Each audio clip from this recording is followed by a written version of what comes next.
But done with this mobile Archon quest. I've been slacking too long, lads. Silly.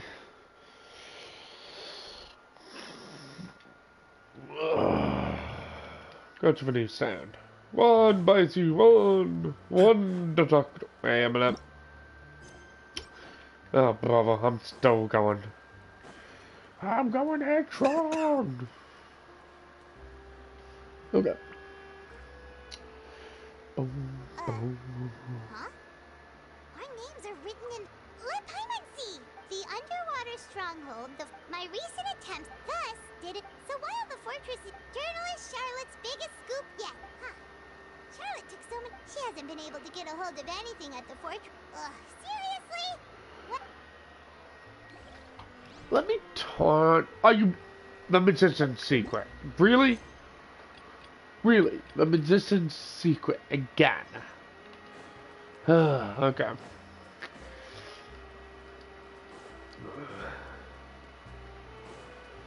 Lenny, you are being a thorn at my side for so long, boy. Here. Don't say over here to me, Lenny. Lynette's not joining us today? I've had her follow Gemma and see if we can make any inroads with her. Still, I don't. Today we'll be looking into a guy. When sees before long, I had to.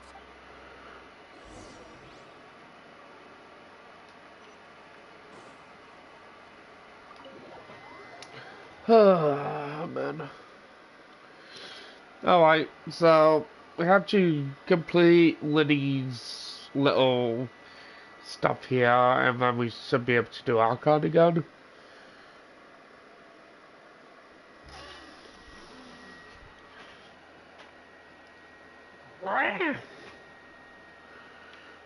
Okay.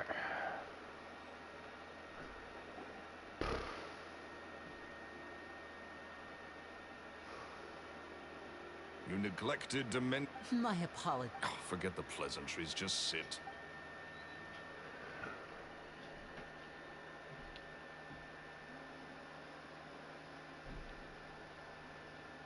Get a load of this guy. I only agreed. Much obliged, sir. Yesterday morning, I have to get to the bottom of this to ensure that. What is there to investigate? Caesar was the Please, sir. possibility. It's a fact. The weasel is dead. Period. Everyone knows that, so do yourself a favor and quit the— Oh, sir, I'm honored, really. But my pride as a magician. Your pride? I want to find out the Phantom. What would that have— Uh-oh. This is... Lorenzo? Is that? Another day, Oh, come on! if I wanted your life advice— Sorry, my good sir. I don't believe I've had the. Oh, hey! This is your first... and he wonders why he can't get a girlfriend, despite being, what, pushing 40, 30, something? Shut up and get out of my face. Another word out of you and you can forget about doing business with me ever again. Sorry. I think it's high time I made a move as well. If you really want to investigate this, Lenny, be my guest. But if nothing good comes of it, don't say I didn't warn you.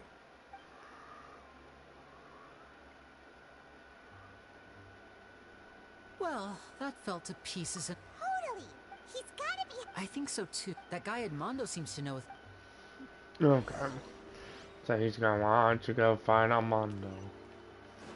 Who's outside apparently, but he would still be in the hotel. Be right back, everyone.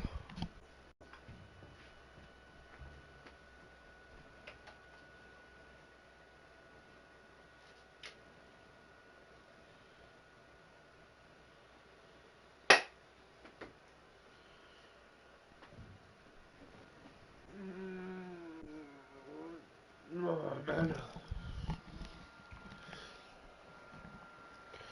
You know, hey, Lumpy, you here?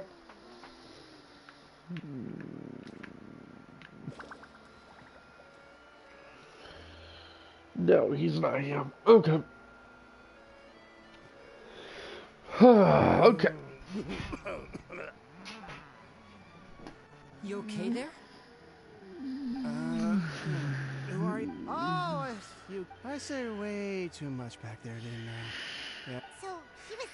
Hey! Don't go prying into the. What kind of bat? Don't even ask. And take it. That's not a good sign. And there he goes. What do we do now, Lenny?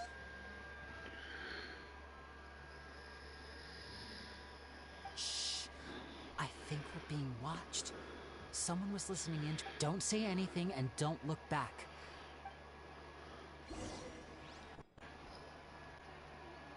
We're here! Paimon's hungry. Should we go in and get something to eat?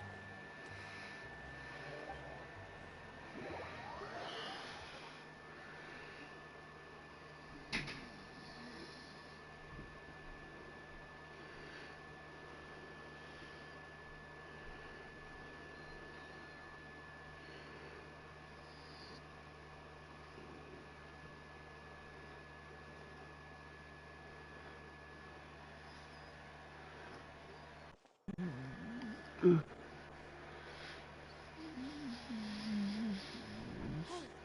quick! Look! That's the limited edition, only 16 slices a day cake! It was so delicious the last time we tried. One slice of cake, please. Someone showed up after. Oh, wait, you're the one from the Palais Mermonia. Oh, are you here to buy cake too? It seems Monsieur Nervalette was right. You really can eat. Wait, did he really say something like that? That's right. Even he has his own preferences when it comes to food. As for me, I love the cake and coffee here. Do you come here often? Usually every day. Every day? It's part of my daily schedule, apart from work. I shall have my cake. Then what if someone told you one day that this place would be closing soon? But why would it close? Well, Paimon doesn't know either, but maybe... Oh, the prophecy. To be honest, I haven't paid much attention to that. No, still, even if there'd be no more cake tomorrow, that wouldn't keep me from having some today. No, it's the same for eating in general. You might not be able to eat tomorrow, but if you can do so today, then you should carry on. That's what people call living, you know.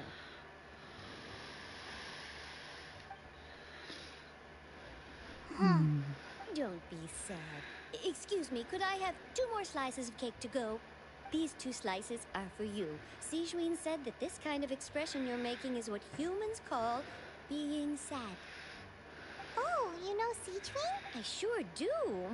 She was born before me, and she sometimes comes to the surface to teach us things about humans.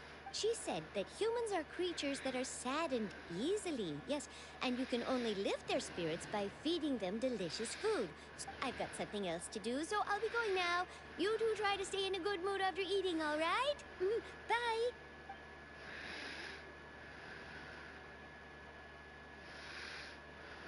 And there she goes. All right, let's dig in. I'm unsure this... It's more delicious than last time. And the flavor gets even better with a sip of tea. It sure would be nice if we could come again tomorrow.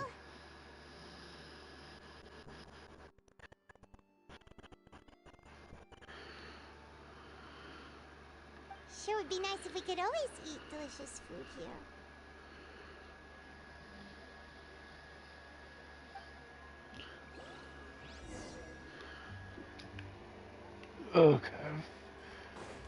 Okay, let's figure this out. Because apparently we have some Wespies walking around the universe of Genshin. I do not know what they could be.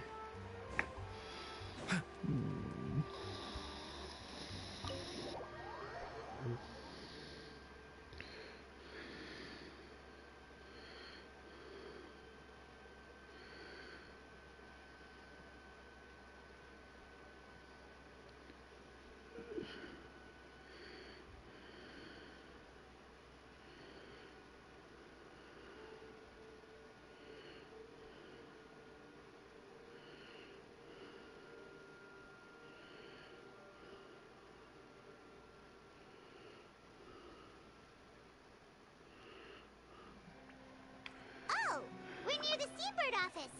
Let's go look for Charlotte and have a chat.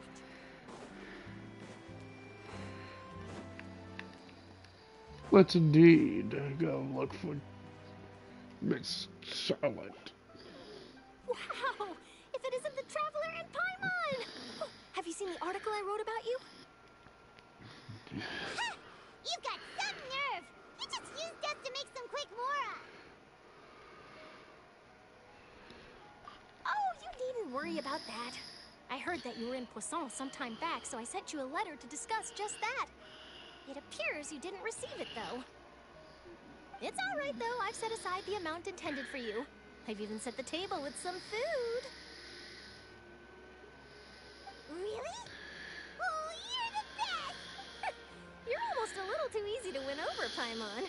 If I were a journalist with ulterior motives, you'd be in trouble now, you know. Oh, Paimon knows you're not like that.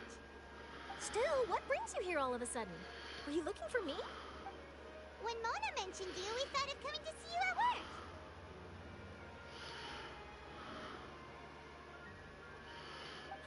I see. It seems you've already bumped into Mona here in Fontaine. So she mentioned me? What did she say? She said that you're a real daredevil of a journalist. Nice. In which case, can this daredevil journalist dare to request an exclusive interview with the legendary Traveler and Paimon? Huh? So your article in the paper today doesn't count? Oh, of course it doesn't. That was more like live photography. What I'd like to do is dive deeper and ask you to talk about the things you've seen and experienced. Yeah, are we even qualified enough? Why not? If I say you're worth an interview, then you're worth it. But not right now, of course. I'll need a few days. Oh, in that case, we'll just chat when you have the time then?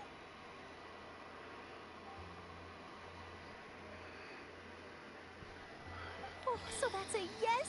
Ooh, splendid! I'll tell the editor-in-chief immediately. I'll have to apply for lighting, a venue, some props, and... Whew, so much to get done now. Talk to you later.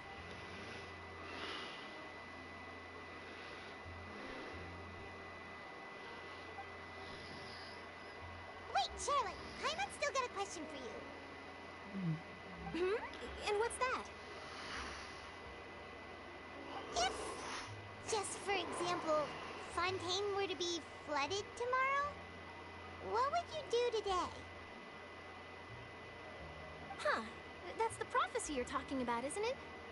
I mean, I do hear about it often, but I've never once thought that the day could be tomorrow. If you're seriously asking, then I might try and think of a way to leave Fontaine. Oh, but I'm still a journalist first. From what I've seen, most people don't know what they'd do should the worst come to pass. In truth, it might be better just to behave like normal rather than worry over such an end. So in all likelihood, I'd probably still be prepping at the office for that interview of ours. I know what you're thinking. That sounds a bit sad, but I've always believed that it's best to do what you enjoy. Just think about it. If this nation really were to be suddenly destroyed tomorrow, but I still successfully finish an exclusive interview with a truly unique person, then the story I would wind up writing would truly be timeless. And then do you know what I'd do? Well, I'd write that story, send it for printing, and use messenger pigeons to get copies out to the various nations as soon as possible. I'm not a dreamer, nor am I a workaholic, but I do love my job. And I'd be proud of leaving such an article behind. I guess you could say that I was born to be a journalist.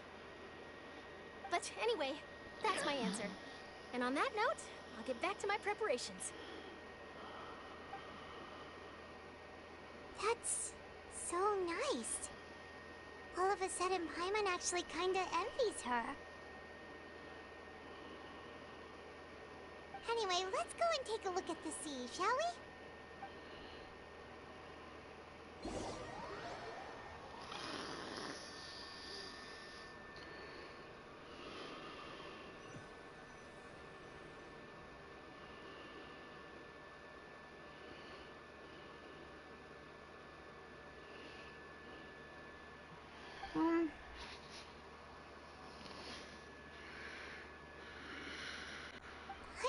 been thinking. If it wasn't Fontaine, but all of Tevat that would be destroyed tomorrow, where would we go and what would we do? No, Paimon should ask, if you could choose, what would you like to do?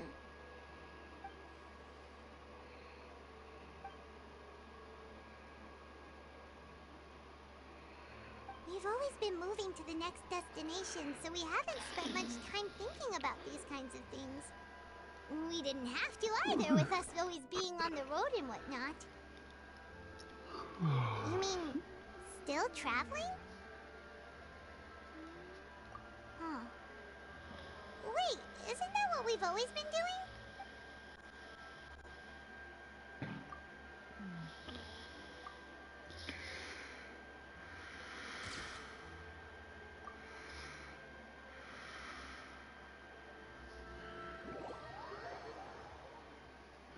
Okay, guys, I will be right back.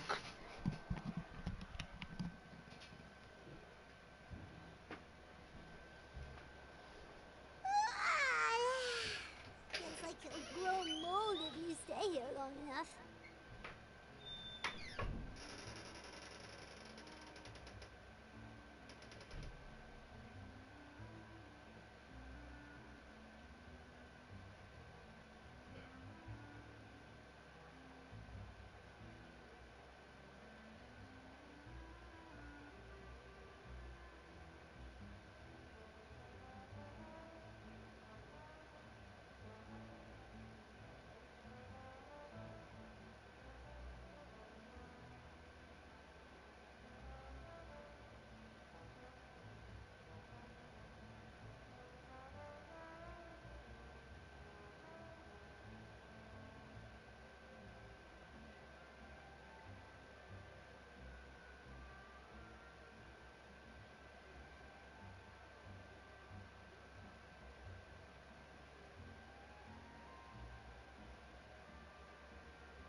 Okay.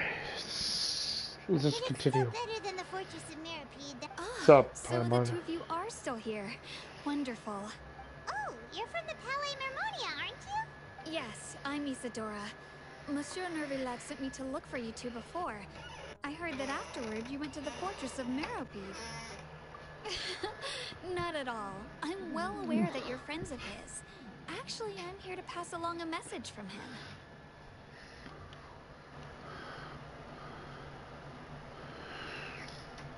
Okay. Yes, inside the Opera House. The Maréchaussée Phantom has declared the incident a small-scale riot. A riot? Well, that said, I don't personally... Lady Farina was watching a performance at the Opera House, and while she was resting during an intermission, some other audience members suddenly started harassing her, loudly accusing her of doing nothing about the prophecy crisis. And before she could respond, others started to join in. The crowd continued to grow, and protests against the Hydro Archon started to break out. So people have started to put the blame on Farina. Guess they finally found an outlet for the pressure they've been under due to the prophecy. I agree. People will naturally rely on gods, as is customary. But the moment people feel threatened, gods are also the first to be blamed. So what happened after that? Is Farina okay? Seeing that the situation was spiraling out of control and that further argument was pointless, she claimed that she'd gotten tired of this and left in a hurry. The Maréchaussée Phantom had their hands full maintaining order and did not catch where Lady Farina had gone. Only when things had stabilized did we realize that she had gone missing. So, you mean she's still missing? That's right. The Maréchaussée has dispatched many people to search for her. But we don't... That said, I don't think there's much to worry about. She is a god, after all. Even if she were to fall into the hands of rioters, what could ordinary people do to her? Good. Monsieur Nervillet sent me to tell you about the situation, but he didn't say anything else. Don't worry, this is more than enough to go on. Thanks for keeping us informed. Is that so? Well, all right then. In that case, you two take care. I'll be... Well, sounds like we should hurry over to Poisson then. If we know Farina, she won't try to fix things in this situation. Instead, she'll look for a place to wait out the heat. And, as we also know, she may be lapped. When Nervillet was talking to her in the Palais Mermonia, and she heard about Poisson, she couldn't hide her sadness. It would be hard for her to ignore being accused by the public. Paimon thinks Farina's probably taken the opportunity to slip away to Poisson and try to relieve the sense... Huh! Well, what do you think? Paimon knows the answer, of course. In that case, there's not... Okay. Well. Oh, we're getting primos. Oh no. Actually getting primo jumps.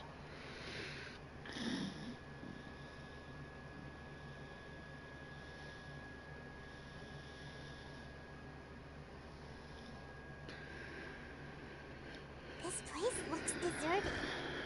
Guess all the survivors must have evacuated already. All that's left here are signs of devastation. Could Farina really be here? Let's try to find her as soon as possible.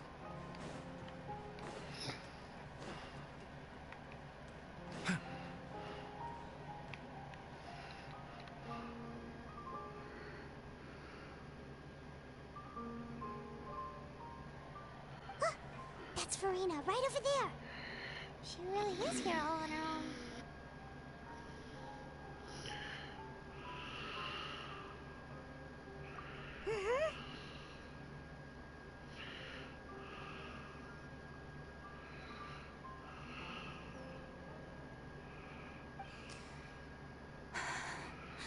Should I just give up? This is all meaningless. What was meant to happen did happen after all. Everyone's dead.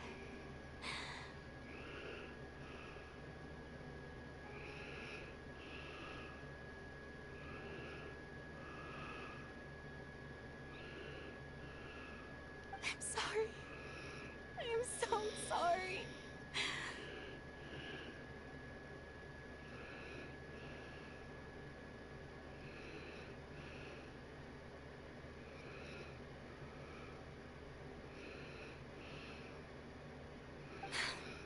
Give up, Farina. There's no point in holding out.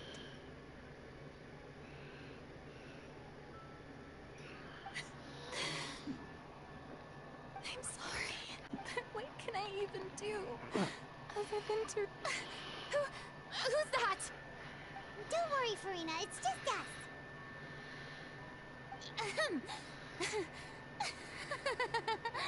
So it is you, blonde traveler from another land. Why, I almost thought you were someone from that mob of my ignorant subjects, come to kneel and beg for my forgiveness. Farina, you were crying just now, weren't you? The tear stains on your face are obvious. What do you mean, tear stains? Oh, I remember. The show at the Opera House earlier this morning was so moving. I'm still trying to process it.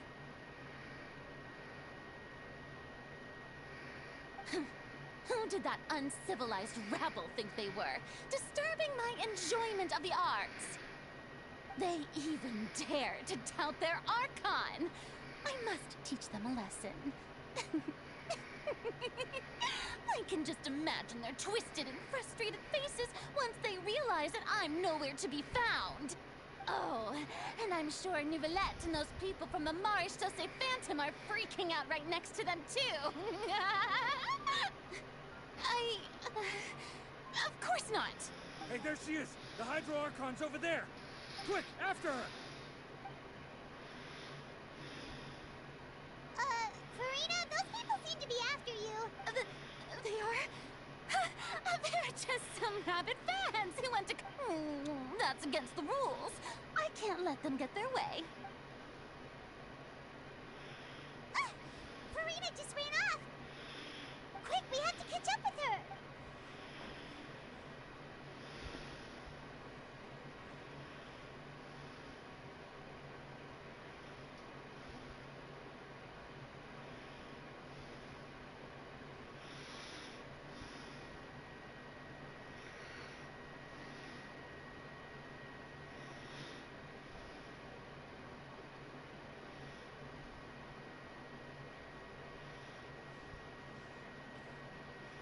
This should be the place, right? Hey, Farina! There's a good hiding spot over here. Quick, come to Paimon before the rest of them cut... What is this place? Hurry, they're almost here! Fine, fine. I suppose haste is warranted. Lead the way.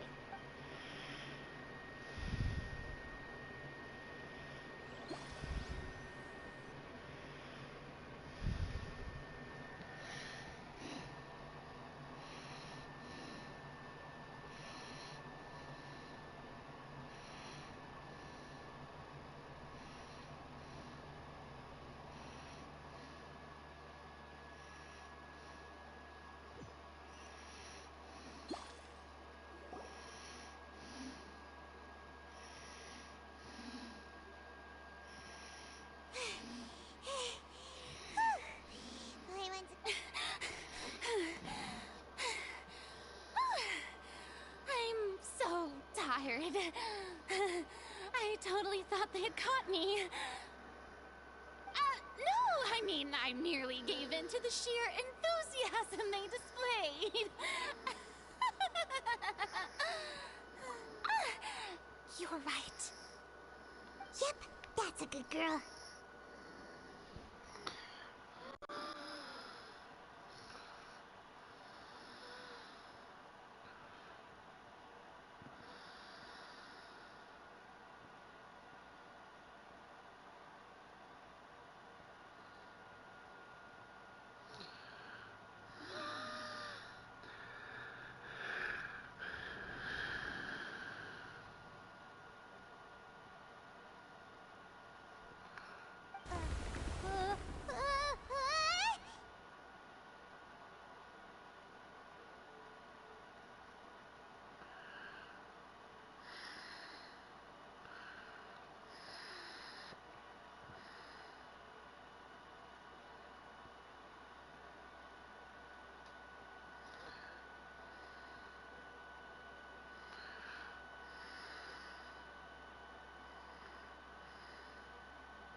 What's happening?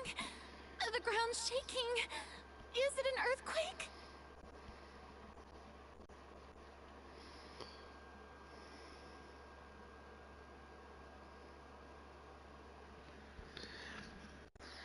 Yeah, a quake of this kind preceded the flooding in Poisson, didn't it? It can't be. It's happening again. Well, there's no need to worry too much about that. Novelette's made some emergency plans, so the evacuation should go a lot smoother this time.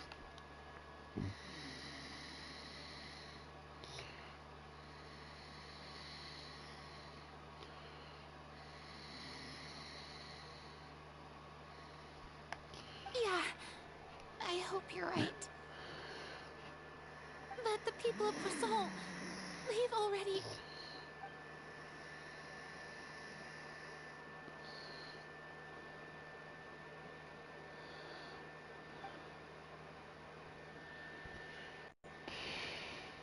It's true. I've been investigating the prophecy for hundreds of years. I once had informants all over Tevat, searching for clues and feeding information back to me.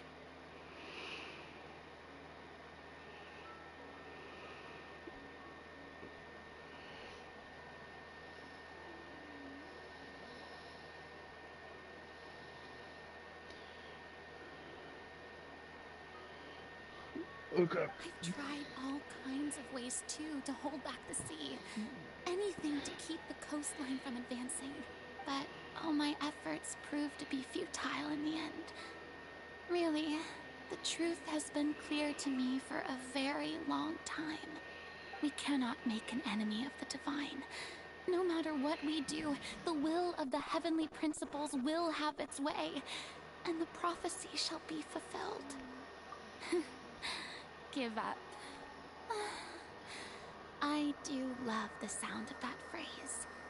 It would mean finally coming to terms with fate, but also for me to finally be free. Indeed, I've thought about giving up so many times, especially after we almost lost Poisson. Fate is really unreasonable, isn't it? It has no heart and obeys no rule. But just now, it all became clear to me. I still don't have the right to come to terms with fate on behalf of everyone else. As long as the final moment hasn't come, it's still not too late. Don't worry. I will keep hope alive for everyone until the very end. Well, that's enough for now. I got the impulse to play the stricken maiden, but honestly, considering my rank and station, that wasn't a good fit at all. Don't take any of what I just said seriously. How could I possibly let Fontaine fall to the whims of trivial prophecy? Come on! Paimon could have sworn you were actually being honest just...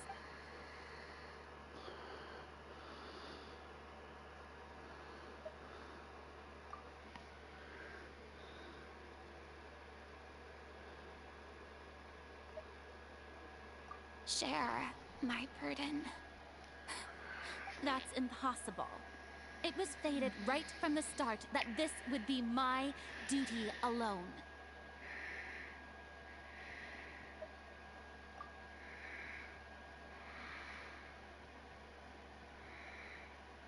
A witness.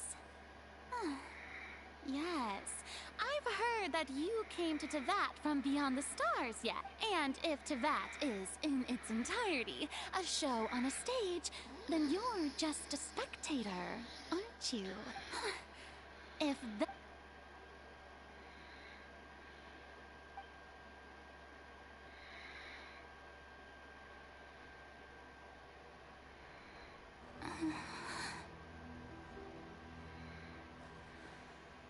I...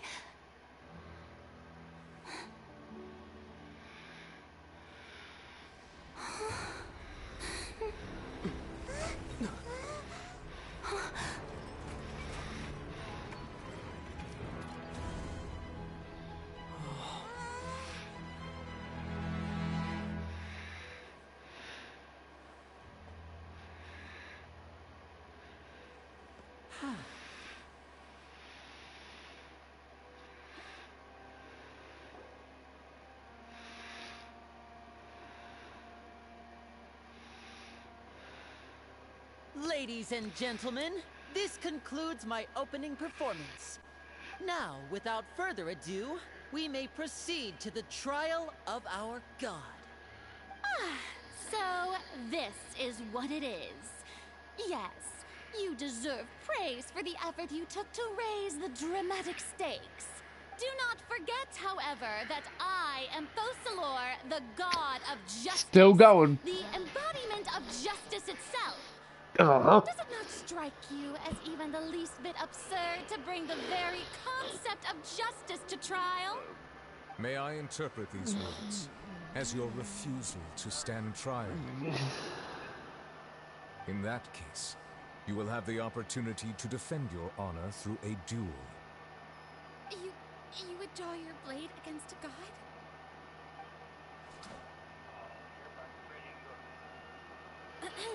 I see. It seems like you have made up your mind.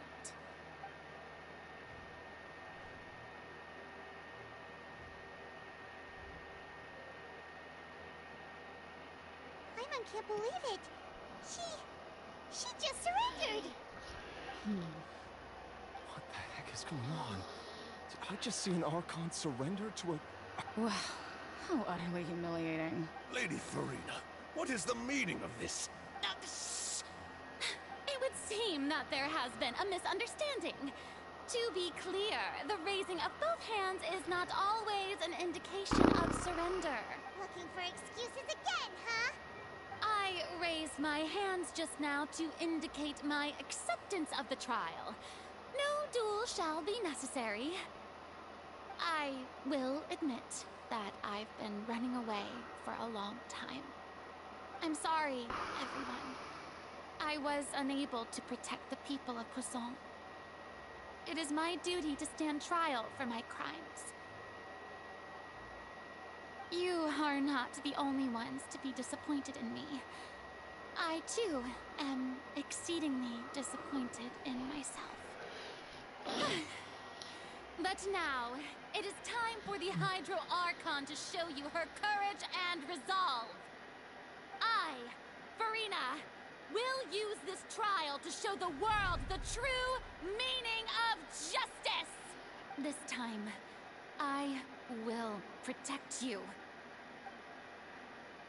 Applaud and rejoice.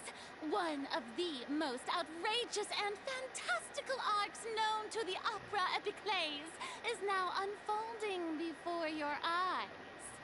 Mark my words, this shall be one of the most exhilarating and brilliant shows ever to grace the stage of Fontaine. The trial of the Hydro Archon, Fosalor, will now begin! Woohoo! Oh, now we're making history. Why does it feel like Farina just took over the whole thing? Like, come on! Didn't she just get forced to stand trial for her crimes? Also, even though she's still acting super dramatic, she is taking this seriously this time, right? All right, then. Who will be my opponent in this trial? The court asks the prosecutor to please take the stand. Is that so? Very well. Then please speak, witness up to that, my accuser and fated opponent.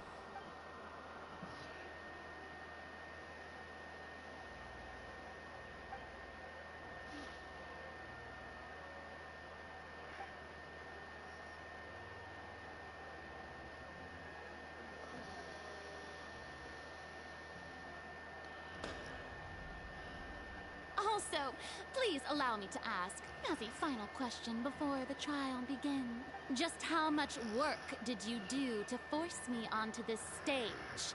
Well, we did do a lot of prep after the meeting that day.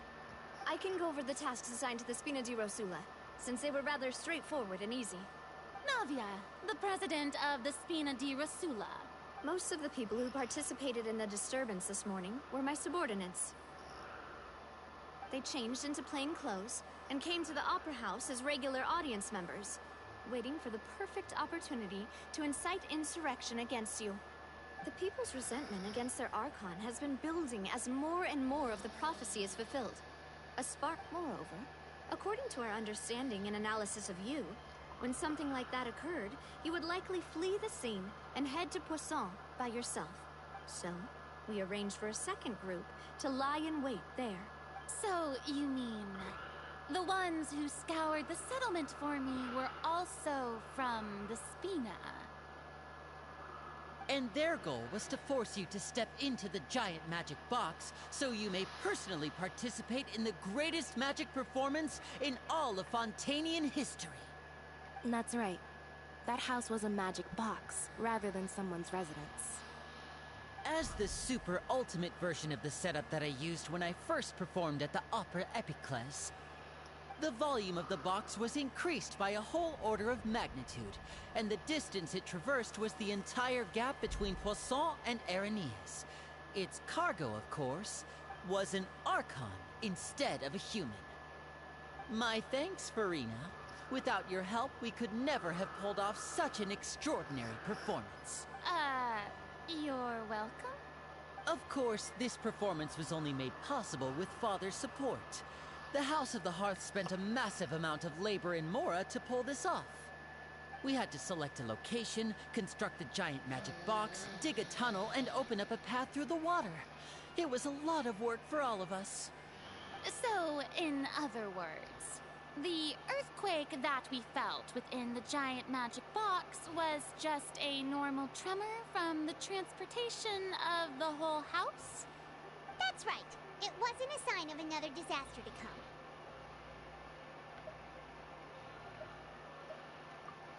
Then, I can guess Nervilette and Cloran's parts.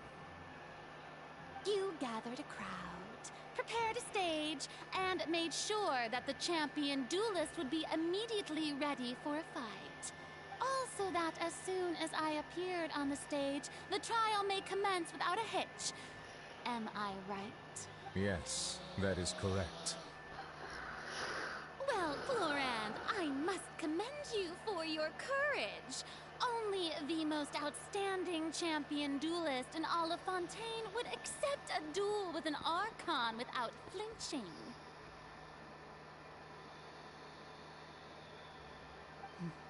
Thank you.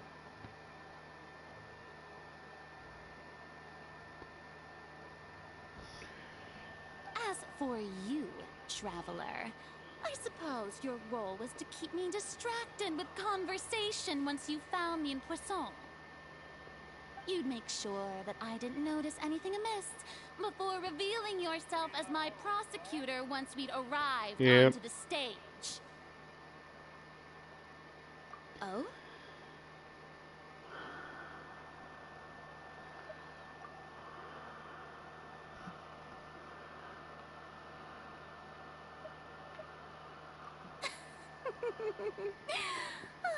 Is that so? Then I suppose I must have missed my final chance.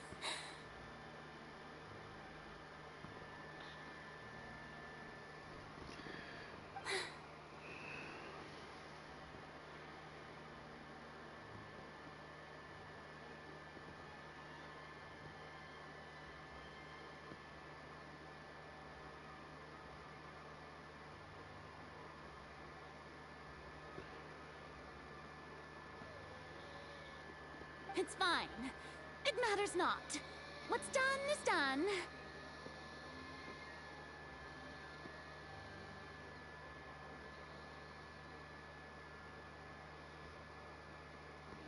The stage is already set, so there's no reason to disappoint the audience. Let's see this trial through to the very end.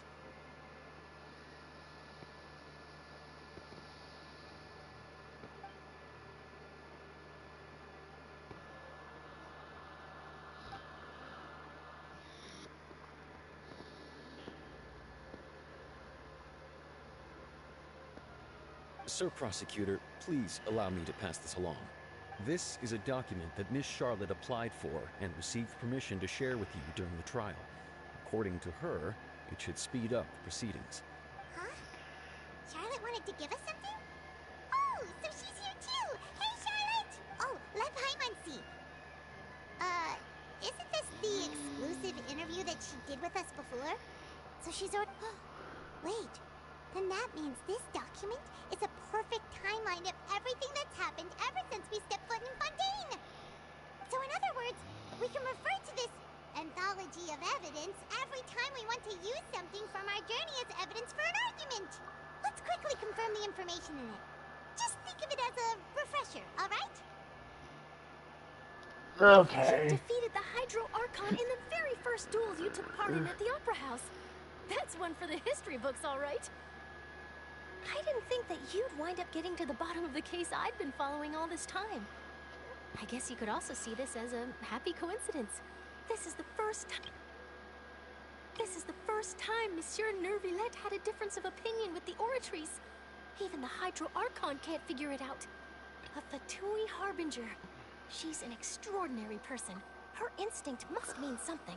The fortress of Meripede was almost destroyed in a single day. That I didn't witness that scene personally will always be a source of professional regret, I think. Hold on, guys. Okay. According to Monsieur Nervillette, both Child and that whale should have been in the primordial sea at that time. I nearly lost my awesome friend Navia. To be honest, that still gives me shivers. The words of someone as extraordinary as a witch can probably only be truly understood when something surreal happens to you.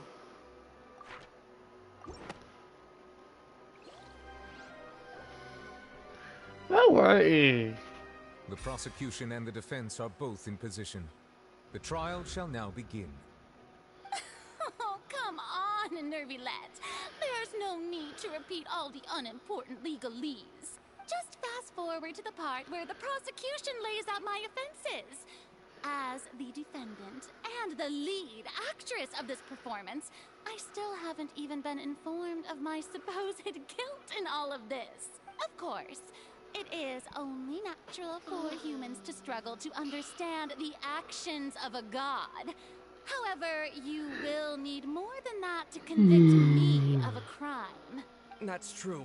But my charge here is unrelated to your conduct as an Archon.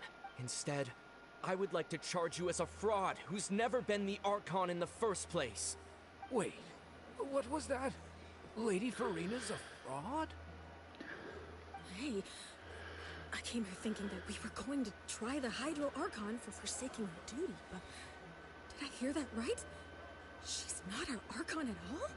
Charge accepted.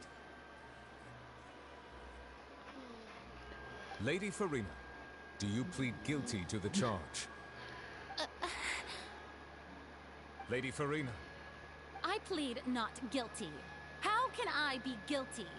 There is no way that I, Focalor, otherwise known as Farina de Fontaine, a member of the Seven and the Regina of all waters, kindreds, peoples, and laws of Fontaine, could be anything other than your true Archon. Yeah.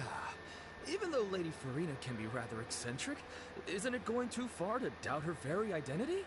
Yeah, I've never questioned her identity either. Sure, Lady Farina can be super irresponsible, but what grounds does that prosecutor have to make such a huge claim? I have cause to believe that common sense will prevail in this case. Many of the members of the audience have known me as the Hydro Archon ever since they were born. There would be no fooling their memory. See? Even the Oratrice has decided to show me its favor. Are you sure you want to commit to a charge that will never be upheld? If you wish to drop the case, I can promise you as the God of Justice that you will not have to face trial for making a false accusation. We will treat everything that's happened as a dramatic spectacle and move on with our lives. What do you say to that? Huh. An argument with near impossible odds, huh? You have to not only refute Farina's claims, but also overturn the long-held beliefs of the people. Well, I tried to give you the chance to surrender. If you must persist, then let me ask. If you believe I'm not the Archon, then what manner of being do you think I am?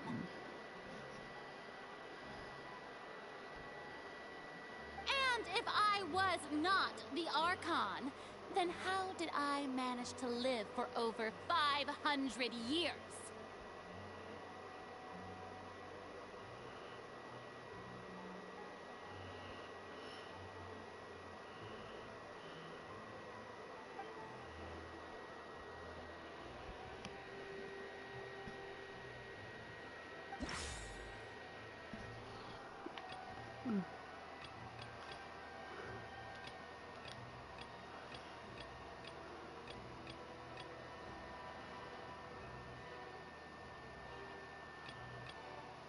Okay.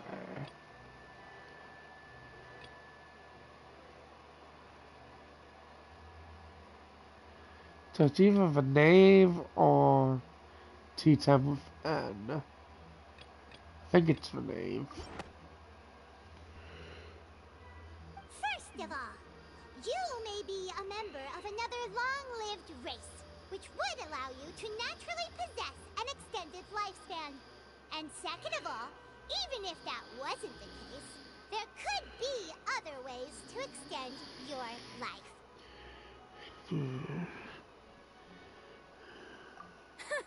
Who gave you that idea? Was it the knave? You'd sink so low as to use a harbinger's words against me. A curse? I once thought it possible that the aura of an Archon might naturally resemble the type of curse. But in light of this claim, perhaps what I sensed was not your divinity, but a curse after all. Neverlet sensed it too, huh? Lady Farina is actually a human? Well, it is true that it's extremely difficult to tell humans and gods apart just by looking at them. It's not impossible.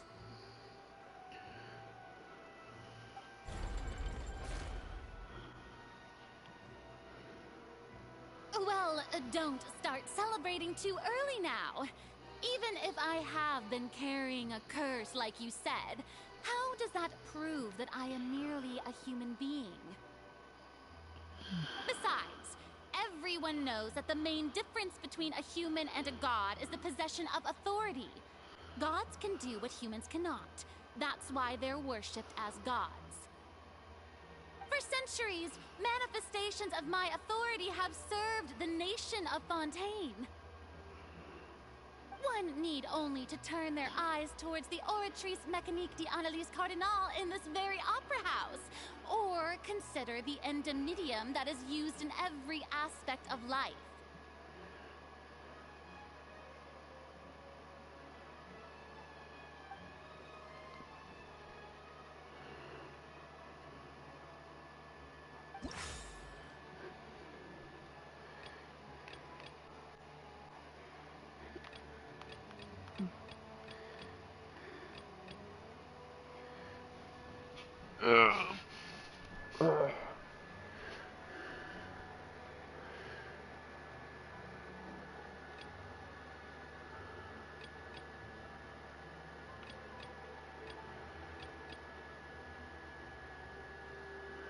I'd say it's the case the child quicksand.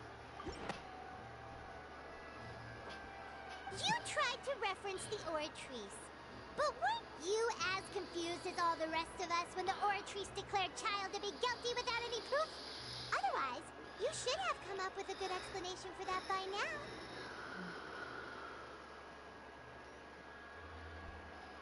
Didn't I make myself clear at the time? The decisions of the gods are naturally difficult for humans to comprehend.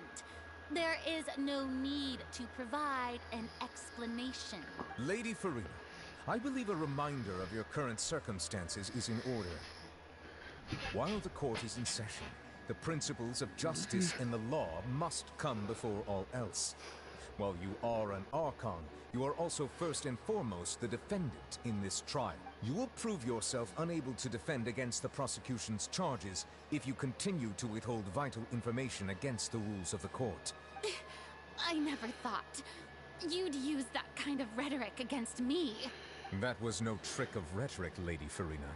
I've merely reiterated the rules of the court. Rules that all should respect and follow. So, guilty, nor did you understand the structure and operations of the Oratrice. Instead of having been created by you, the manifestations of authority you mentioned have been made by the real Hydro Archon, haven't they? The real Hydro Archon? Well, now you're really losing me. It is true that I did not know why the Oratrice gave out a guilty verdict that day. But the Oratrice handed out that verdict unilaterally. And it has been operating independently ever since it was first created.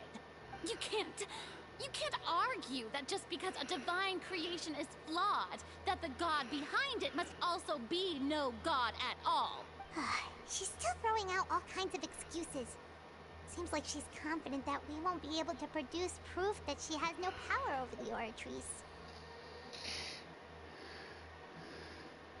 My power as an Archon. There are many ordinary citizens in the audience. How can I just carelessly demonstrate the formidable power of an Archon? If that poses a concern, I'm prepared to extend my protection to the audience. You don't need to go that far.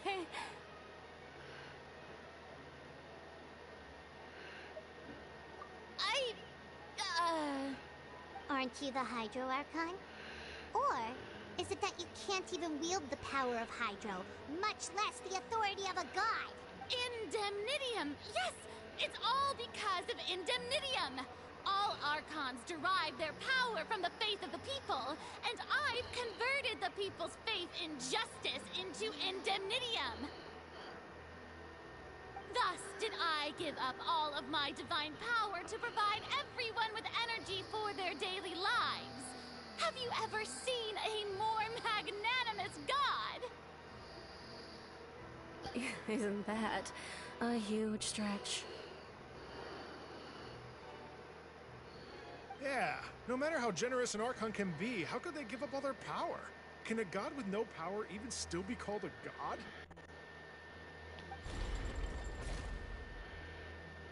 It seems like nobody's buying Furina's excuse. Hey, come now, everyone. Please don't stare at me as if I was a liar.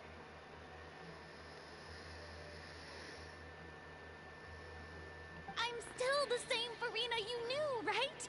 The one that you loved. Shouldn't you want to believe in me? Please? You've got to believe me. If what the prosecutor said is true, she really has committed a grave offense. Did she deceive all of us? And all of our parents and grandparents too? And all of our ancestors? Ever since they were born?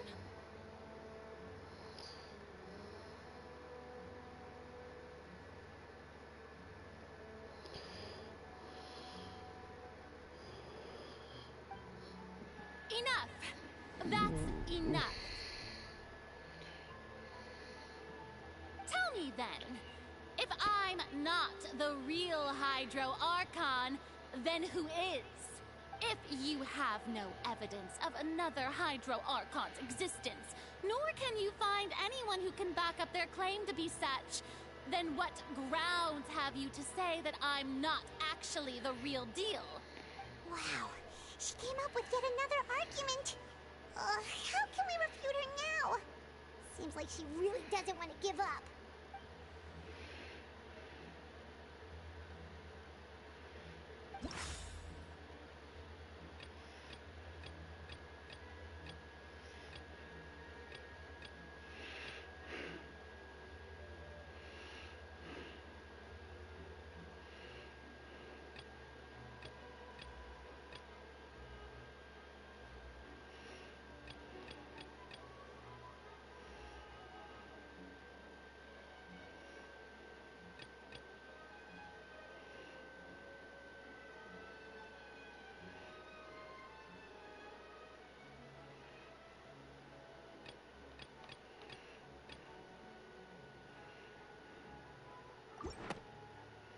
I feel like that. That doesn't sound right. Paimon doesn't think this clue can be used as compelling evidence. No. So, what? Bene. Established that all Fontanians can dissolve in water from the primordial sea. And that means... Since you insist on claiming to be a god and not a human, then there's a method that you can use right here and now to eliminate all suspicions of you being the latter. Miss Navia, please apply to serve as a temporary attorney for the prosecution before addressing the court. Though you act in partnership with the prosecutor, you must still adhere to proper procedure. Super sorry, Monsieur Chief Justice. I swear this really will be the last time that I'll speak out of turn. Now, I've brought some seawater from Poisson. As everyone knows, a massive flood struck the area not long ago, taking many lives, including those of some of my closest friends. So, Miss Farina, would you dare to touch some of the seawater? If we are to believe that you are indeed the real Hydro Archon, touching the seawater would have no effect on you. But if you don't dare to touch it, then we would have basically proved the reverse. Oh, and I must remind you that after the disaster at Poisson, nobody wants to see any more people dissolve. I do hope you'll act prudently and choose the simpler path of admitting guilt. Navia from the Spina di Rasula. The Spina has governed Poisson for many years. I guess her suggestion is valid. If Lady Farina is indeed just a human, she's probably Fontanian like all the rest of us. Would she really dare to try?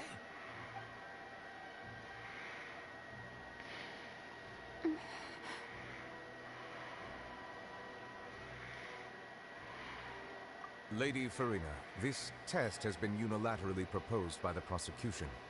As it falls outside the realm of standard court proceedings, you possess the right to decline participation. Well, of course he had to tell her that. But refusing to participate is basically the same as a confession of guilt. She's just staring at the water without saying a single word. It really does seem like she's quite terrified of it. That could only mean... What's going on? Is she really planning to... That's not what we thought she would... Due to the inherent risk of the test, Lady Farina, you may...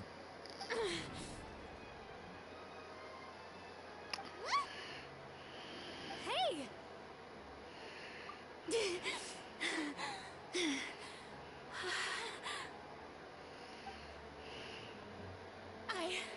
I'm fine!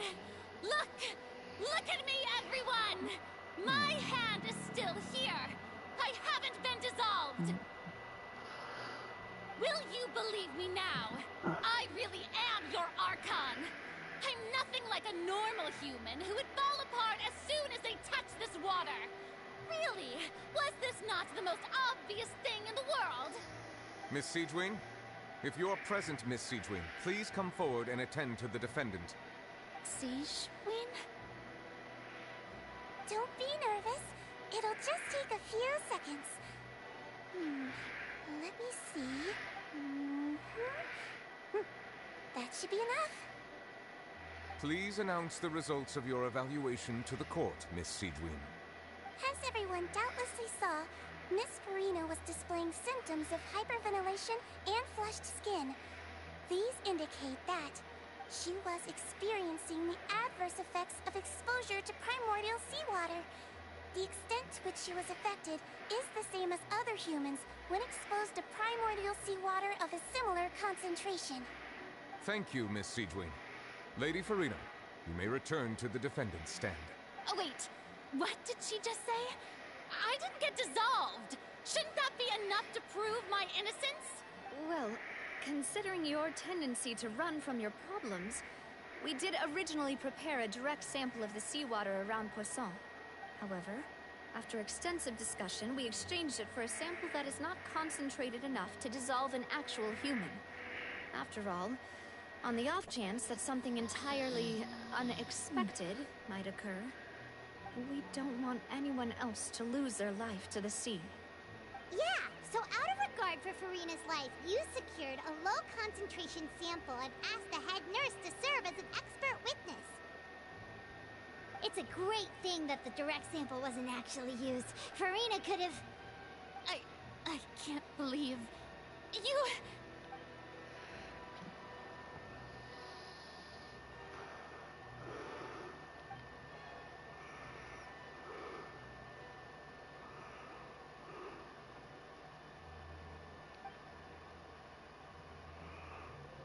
Listen to me, everyone!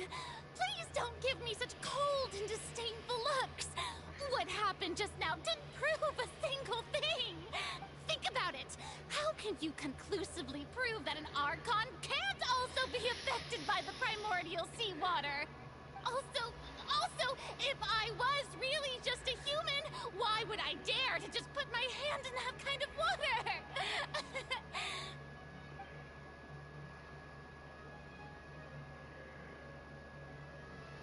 Please, everyone, anyone, just listen to me. I swear, I really am your Archon.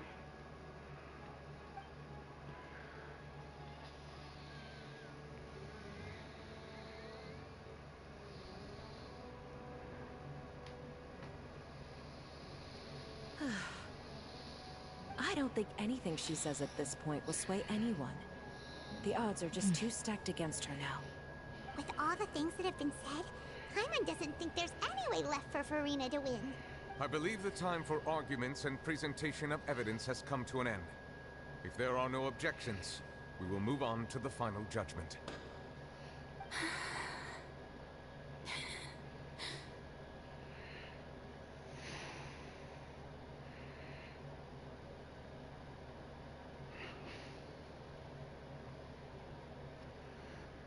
What the hell? What of this?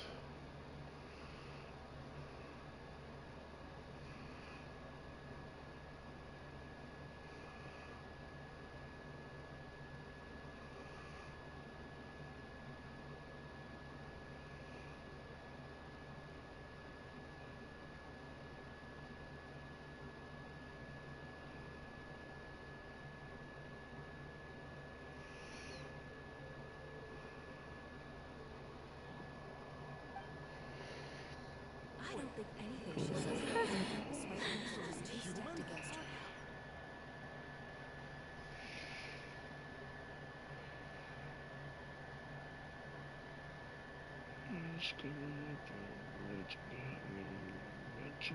In my capacity as Chief Justice, I shall now render judgment on Farina's misrepresentation of herself as the Archon of Fontaine.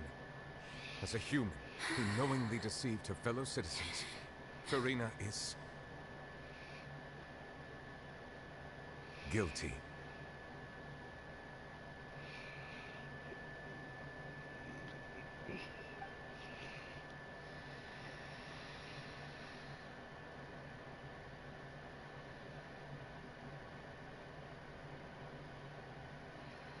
We shall now turn to the Oratrice Mécanique d'Analyse Cardinale to render the final verdict on the charges.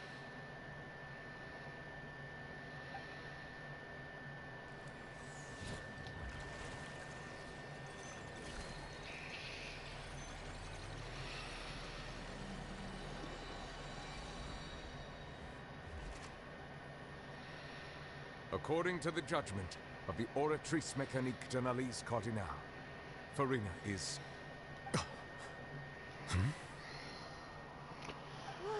What's wrong?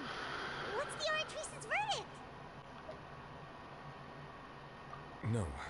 The Oratrice also displays a guilty verdict. Isn't that correct then? However, the exact wording of the verdict is thus. The Hydro Archon, guilty, to be punished via the death sentence.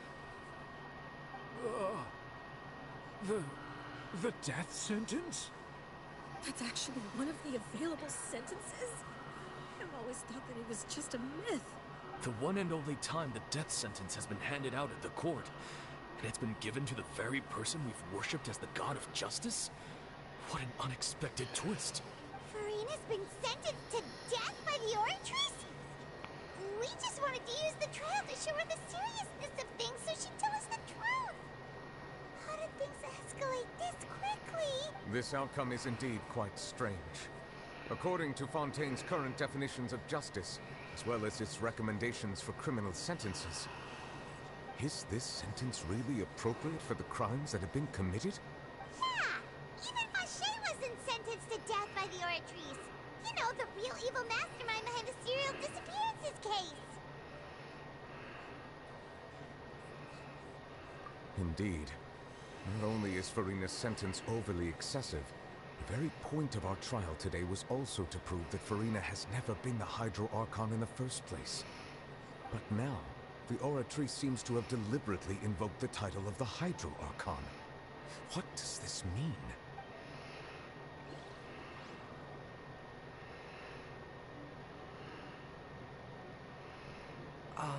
Excuse me, if I may interrupt.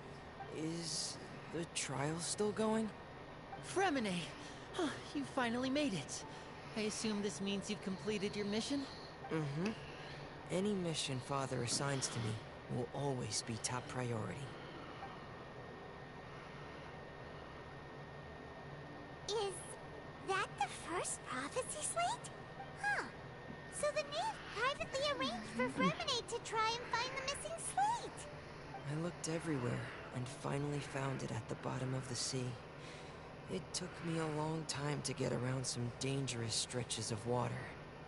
But has the trial already concluded? Then doesn't that mean I've come too late? Oh no. Okay. Father will be disappointed. That's very strange.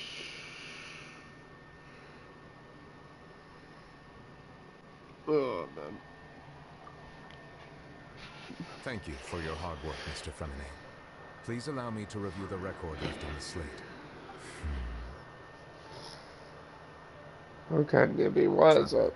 I believe that you have already seen the other existing slates, and would like you to come here and confirm their contents.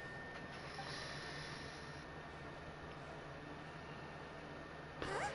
So what do you see? What is it?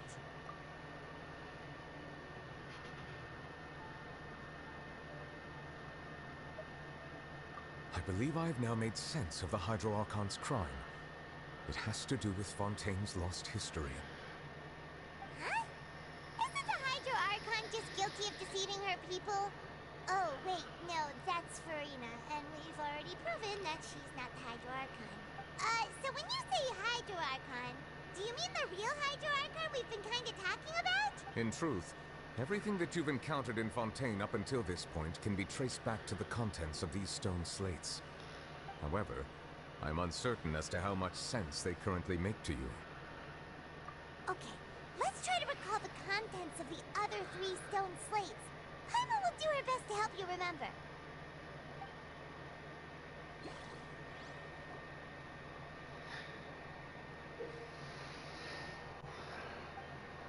Okay. Okay, then. The first stone slate describes what you just said. It seems to show the previous Hydro Archon using her divine power, and then the Oceanids turn into humans. Does that mean that Fontainians are transformed Oceanids? Oh, Paimon wasn't expecting that. But if Oceanids can turn into humans, then perhaps this process can be reversed as well. The second stone slate shows Celestia floating in the sky, and the Hydro Archon and her people worshipping it together. But the heavens still brought judgment down upon them. This must be the point when the Hydro Archon and the Fontainians were branded with their original sin. Does this mean that the original sin and the Hydro Archon sin are the same thing? The third slate shows the Hydro Archon sinking into the sea surrounded by many people. That reminds Paimon, didn't we also watch that happen to someone else?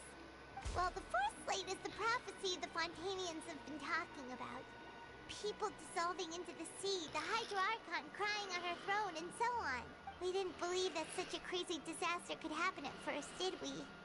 But after that incident, it was just a question of when and not if.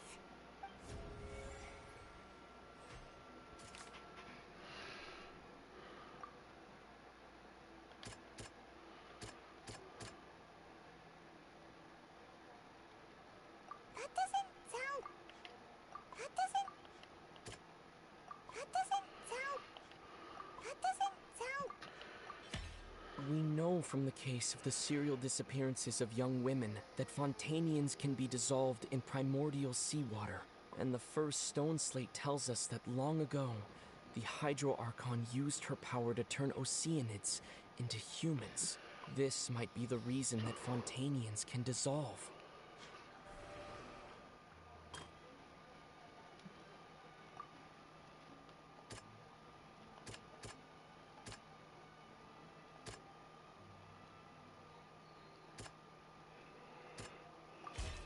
Perhaps what is about to take place has all happened before. The true sin of the Hydro Archon that Nervalette mentioned, and the original sin cast down on the people of Fontaine by Celestia, has recorded on the stone slates.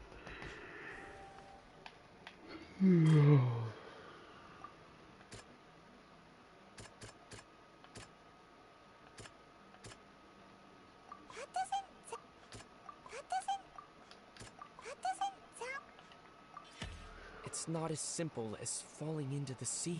When Navia fell into the sea, her consciousness was subjected to judgment. The stone slates show the people gathered around the Hydro Archon in the sea. Could that be alluding to the same thing?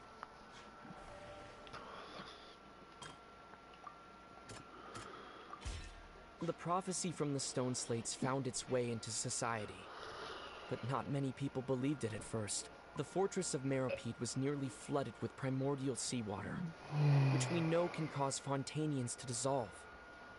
It seems increasingly likely that the prophecy may come true. If we hadn't dealt with it in time, things could have gone very badly. They'll dissolve into the primordial sea but won't cease to exist. Their essence will flow in the seawater, converge, and take the form of an Oceanid! The Hydro Archon was sentenced to death in court, shocking everyone present. Perhaps this means that her sin was actually Fontaine's original sin. Navia fell into the water inside those ruins, and she nearly dissolved. She was surrounded by the people of Poisson in a court within her consciousness, and was forced to take part in a trial meant to make her stay. The eruption of the primordial sea at the fortress of Meropide was the surest sign that the prophecy was about to come to pass no matter what. The stone slate's contents can all be verified by recent events. If we combine what we know together, loads of truths should come to light.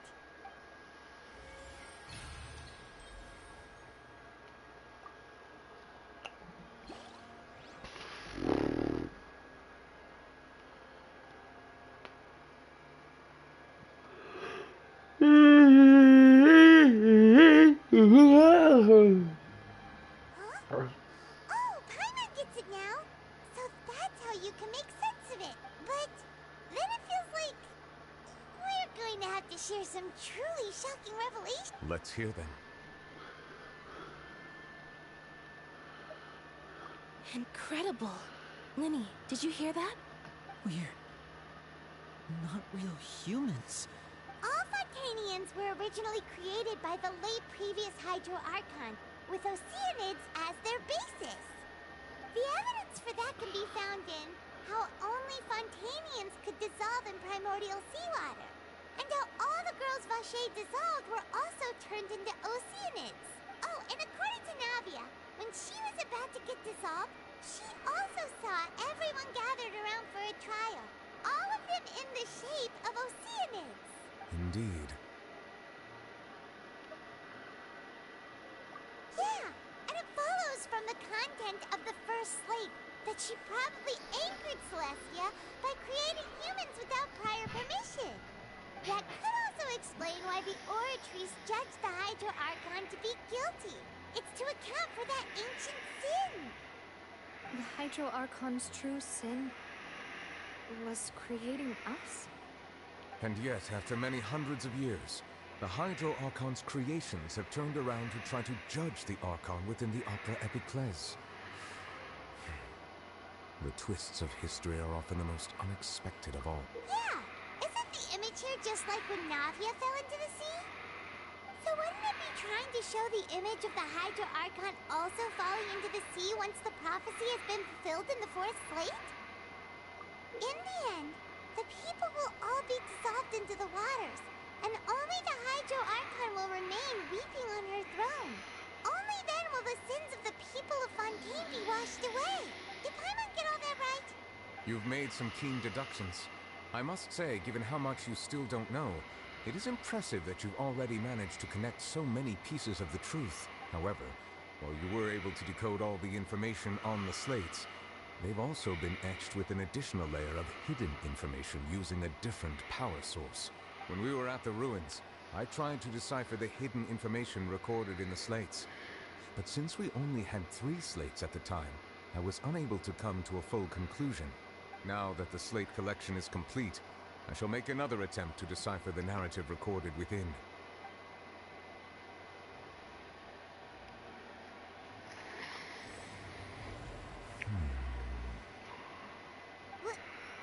Well? Did you get it? I believe I should share this truth not only with you, but with all the people of Fontaine as well. I will try to briefly summarize it for you. Your hypotheses regarding the origin of Fontainians and the sin of the Hydro Archon were both correct. In the Fontaine of old, the previous Hydro Archon sensed the yearning of her Oceanid familiars for life on land.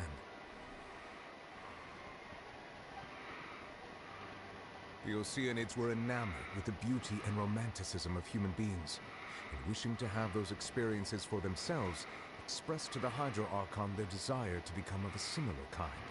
However, even though water as an element is intricately linked with the power of life, the Hydro Archon, as one of the 7, did not possess the authority to create a new form of human life. Not one to give in, she eventually found a way to create permanent humanoid bodies for her familiars by appropriating the power of this planet's primordial sea. She poured primordial seawater into the Oceanids' blood vessels, creating humanoid mimics in the process.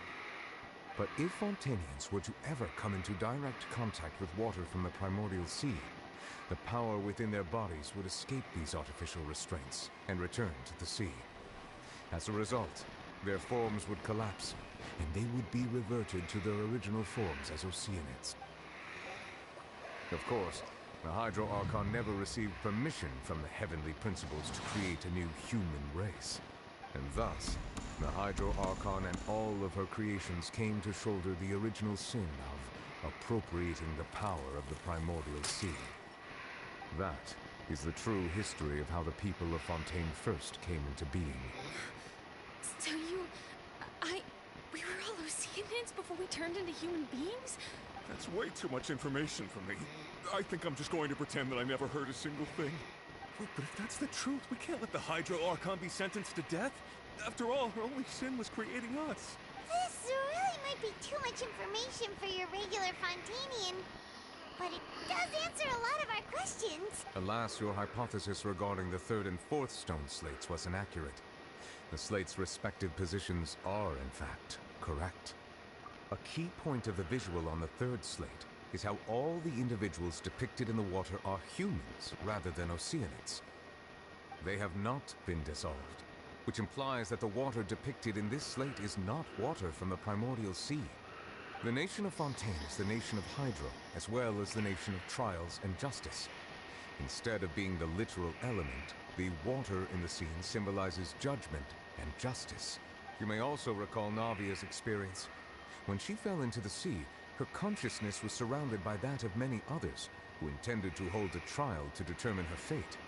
Therefore, the meaning of the 3rd slate is that the people of Fontaine shall try the Hydro Archon at the court of justice. Yes, it refers to our present situation. I think I'm following now. So, what you're saying is, even though we decided to put on this trial to avoid fulfilling the prophecy, in truth, everything we've done has happened exactly as the prophecy foretold. So now, it seems, we're the ones making sure it comes true. What should we do? Huh. No matter what, the prophecy will be fulfilled. Is this what it feels like to be a prisoner of fate? If that's the case, does that mean the scene in the fourth slate will also be fulfilled soon? Traveler, I would like to point out another small fallacy in your deductions about the fourth slate. You probably thought that the eruption of primordial seawater beneath the fortress of Meropide served as the surest sign that the prophecy was about to come to pass. However, I believe that rather than being a sure sign, that eruption could in fact only be a small warning of something far worse to come. As for the root cause of the catastrophe, I believe you've already encountered it once before. The whale!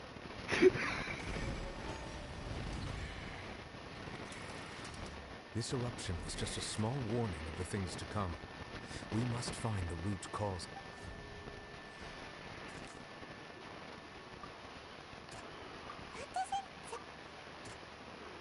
That doesn't sound... It was both dream and reality. The whale. If we're talking about a true culprit, that could only be that thing inside the primordial sea, right? The truth, the original sin, the trial, and the root cause of the disaster.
It's tortellini!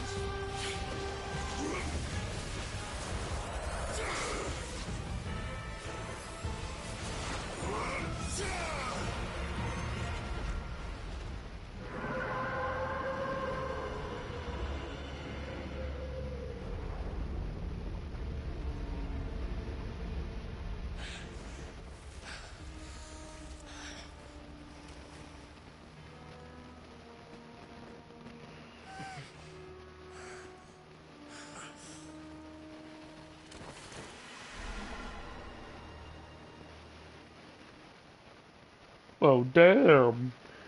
Tortellini, come back! That was way too close! How did that thing just burst into the opera house? Wait, was that the huge whale you saw in your dream? So we've met it at last. I understand very well why it has chosen to make an appearance here. That whale does not belong to Tevat. It is a monster that has traversed the stars, weeping all the while. It has been greedily consuming the energy from the planet's primordial sea, using it to grow. That is the main cause for the rising sea levels. And once it has finished consuming all of the energy contained within the sea, its next step will be... You said that when the Hydro Archon first created Fontanians out of Oceanids, she filled their blood vessels with primordial seawater. Precisely. That whale finds the blood of Fontanians nigh impossible to resist. Therefore, when it left the primordial sea, it decided to make its next stop a packed opera house full of food. Food in the form of Fontanians. We just barely managed to push it back, right? In that case, won't it come back to target the people again once it's managed to recover its strength? That is correct. Indeed, it is more accurate to say that we should thank that Harbinger for buying us some time. Without him, the whale would have likely come onto land far sooner. From the way he looked, he must have been fighting the creature for quite a long time. That battle maniac. We've always known that he had a special connection with that whale, but we definitely didn't expect it to help us out like this. Anyway, now that we know that this whale is the actual cause of the disaster recorded in the prophecy, all we need to do to stop the prophecy would be to find a way to beat it up, right? It is too late. It had already absorbed too much of the Primordial Sea's energy before we could notice it. At this point, it has become practically integrated with the sea itself. Even if the entirety of Teyvat were to be destroyed, it could still survive and swim off towards some other world. That's not something I will accept. We've already done everything we can, and we even found the true culprit. We've come so far.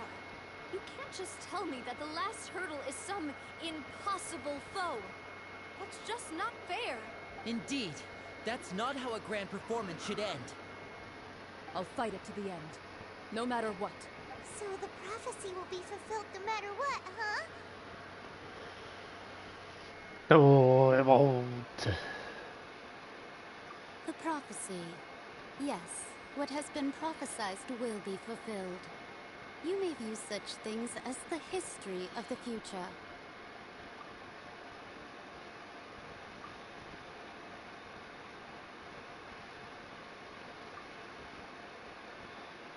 Just as prophecies are usually only the future as seen from the perspectives of the gods. Could I can't things believe be I'm happening in almost hidden completed. corners where the god's gaze does not fall? Ultimately, fate shall serve as your only guide, no matter what will happen in Teyvat's future.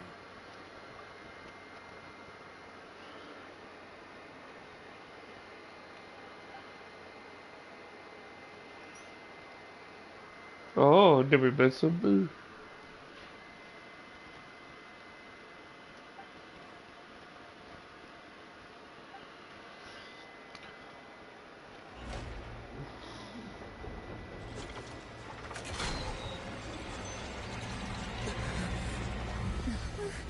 What's happening with the Oratrice?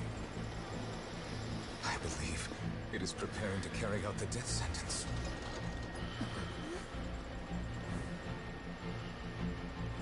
Furina!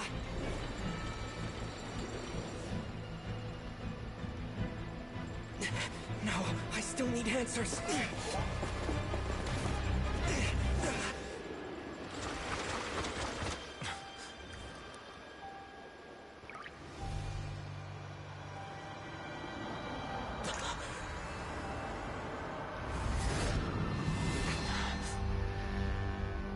Bad bright light.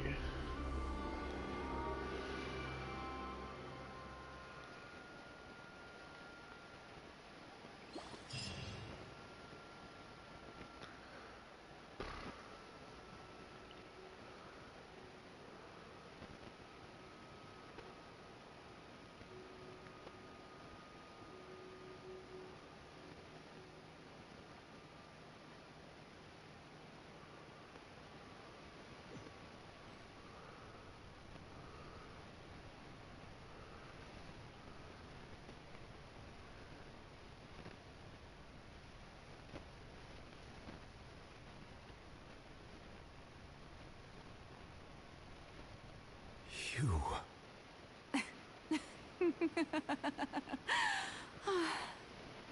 Sorry. That shocked expression on your face is just too amusing. I couldn't help myself. You are not Furina. Who are you? Ah, the sweet sound of bewilderment. Marvelous.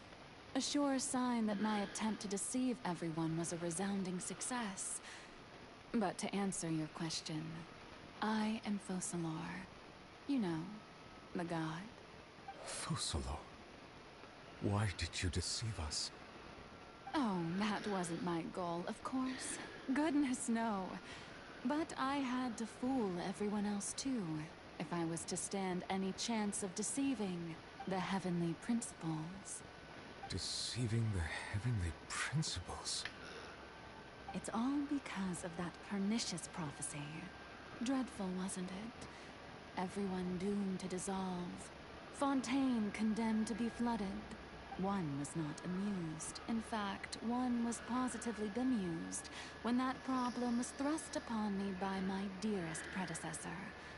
That's the former Hydro Archon Egeria for the uninitiated. It hardly gets more disastrous than a preordained national catastrophe, now does it? She knew full well that the prophecy would surely come to pass.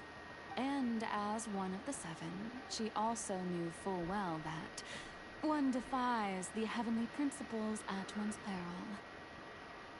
So yes, as you have no doubt surmised, it was a rather impossible situation that I found myself in. I spent a terribly long time mulling it over, alone on the ocean floor. And I was almost growing barnacles by the time I finally realized there was only one possible solution to this confounding conundrum.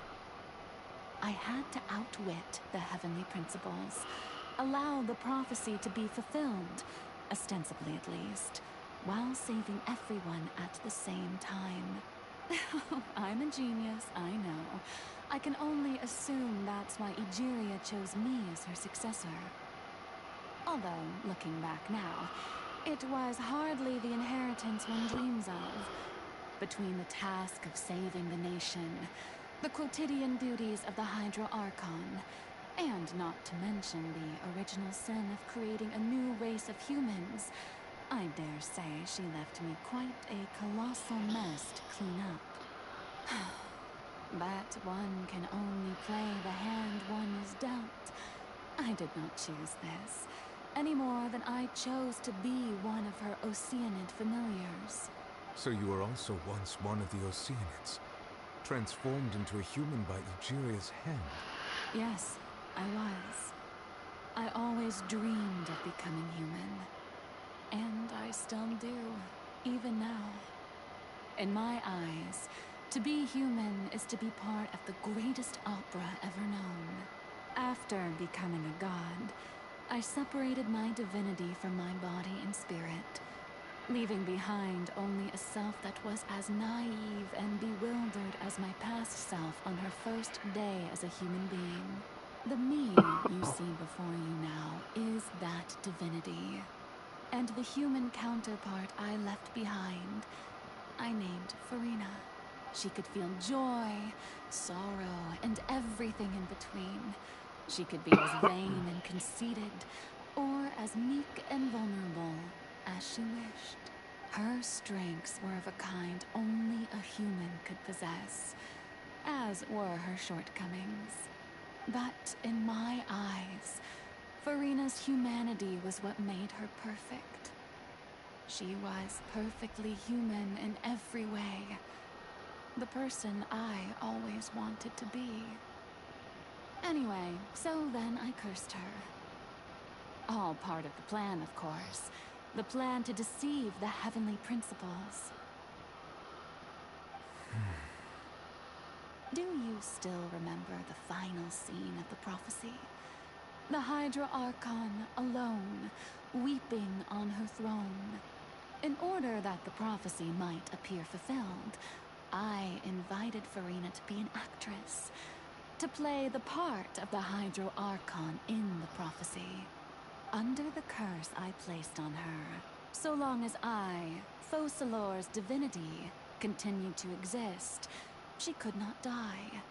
But nor was she free to live her life in the pursuit of happiness.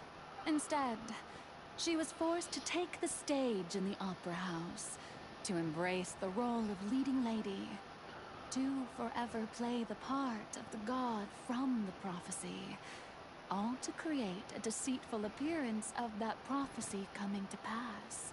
I suppose now you probably understand why your court is called the Opera Epiclese.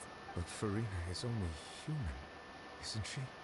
Even though she has had a long life, Her mind is no stronger than that of any other ordinary human being. I cannot begin to fathom what she has had to endure. It must have been torture for her. It has indeed. And although she is, in a sense, me in human form, I most definitely owe her an apology for it. It's been 500 years, and all along, she's been playing her part in the most unimaginably long, unbearably lonely, and agonizingly painful opera of all time. Jeez, that is brutal. What the fudge?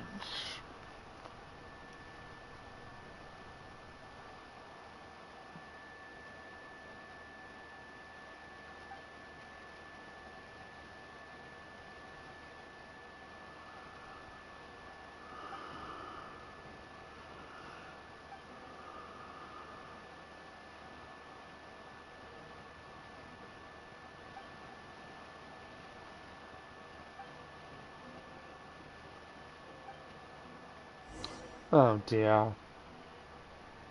Oh, thank goodness I'm not blooming evil.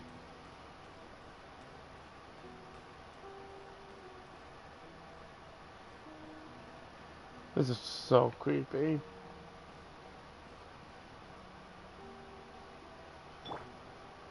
Is fair enough. Okay.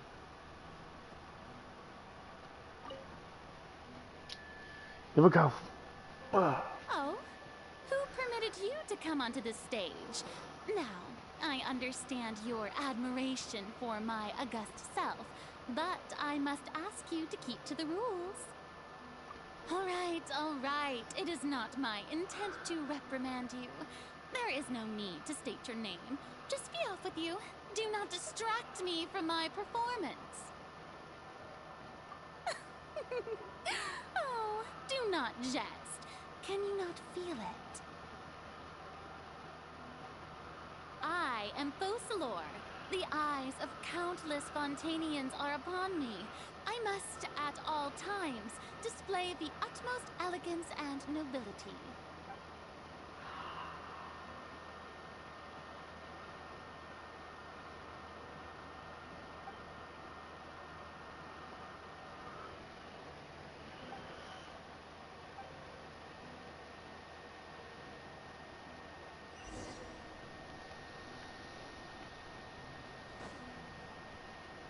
Dear audience, the performance is experiencing a technical difficulty, but worry not.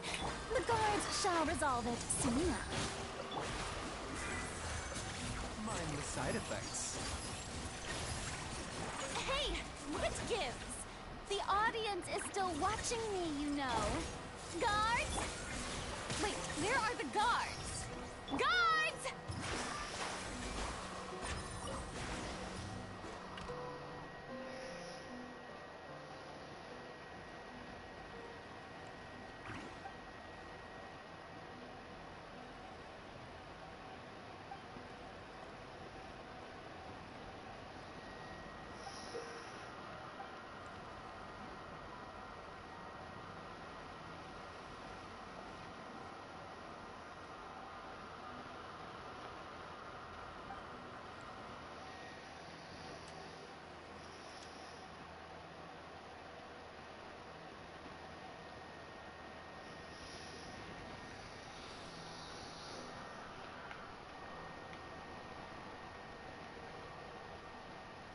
What the?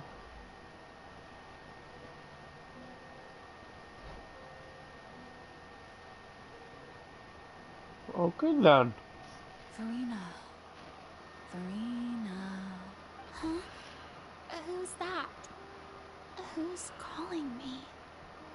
Where are you? Be not nervous. Be not afraid. I am before you. Wait a moment. You're near me?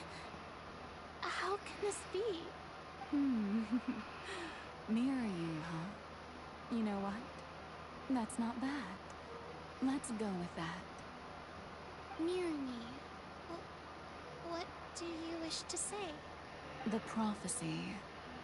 Have you heard of it? What prophecy? Oh, wait. I know. I think. I don't know why, but it's in my head somehow. The people will all be dissolved into the waters, and only the Hydro Archon will remain, weeping on her throne. Only then will the sins of the people of Fontaine be washed away.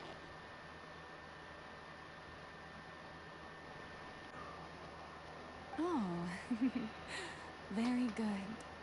You know it well. What's going on? I can't seem to remember anything clearly. The only thing I know for sure is this prophecy. Will it really come to pass? Yes, it will. And that is why I've come to you. Disaster will come to Fontaine sooner or later. Things will develop just as the prophecy declared. There is no escaping it. But doesn't that mean everyone will die? I'm a Fontainian just like them. Will I dissolve too? Oh, don't worry. Magical meetings exist in this world precisely to give people a chance to turn things around. It is the reason why you met me today. I will tell you how to save everyone, but you may have to suffer somewhat. Oh, so there's still hope after all. Goodness, you frightened me. You spoke so much and with so much certainty. Gus. As for the suffering, well, I will admit that the first thing that came to mind was, why do I have to be the one to suffer?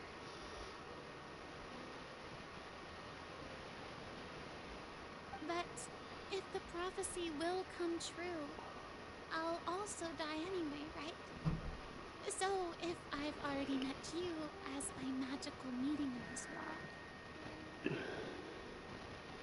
if there were scales, with all the people of Fontaine on one side and my queen on the other, is it not obvious where the scales should tilt?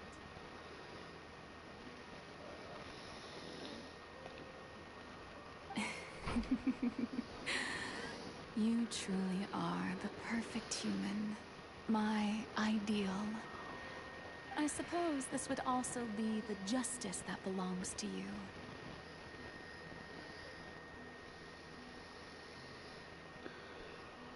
Huh?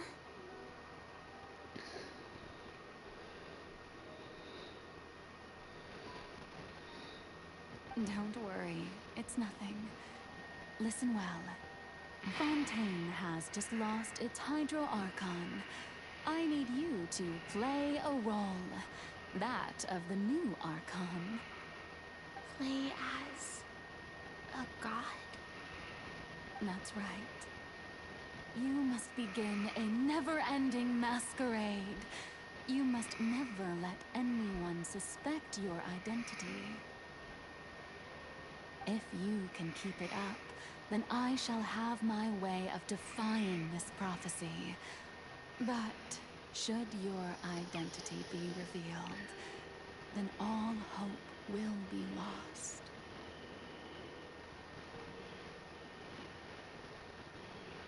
But how will I do this? A human assuming the role of a god without being exposed. Don't worry. What you must do is not to turn yourself into a real god. You simply need to play the role of a god as humans imagine them to be. Being a human yourself, I'm sure you already know what such an entity would be like. Remember, your true challenge will not be pursuing divinity, but contending against humanity. I'm still not sure I understand, but I'll try. I'll try to do this. So, how long am I going to have to play this role?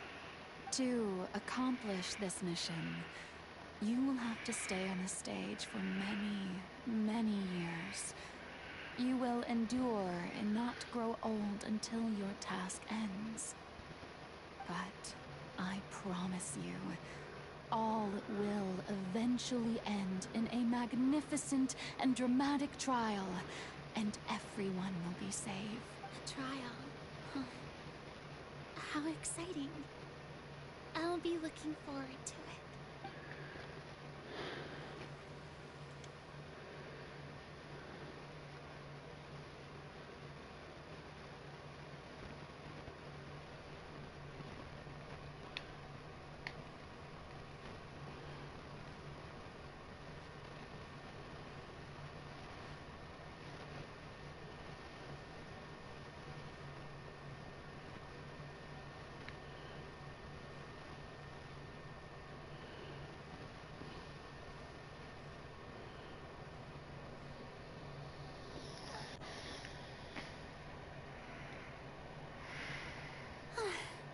The Maison Cardinalise has announced my accession, but this is my first time facing the people.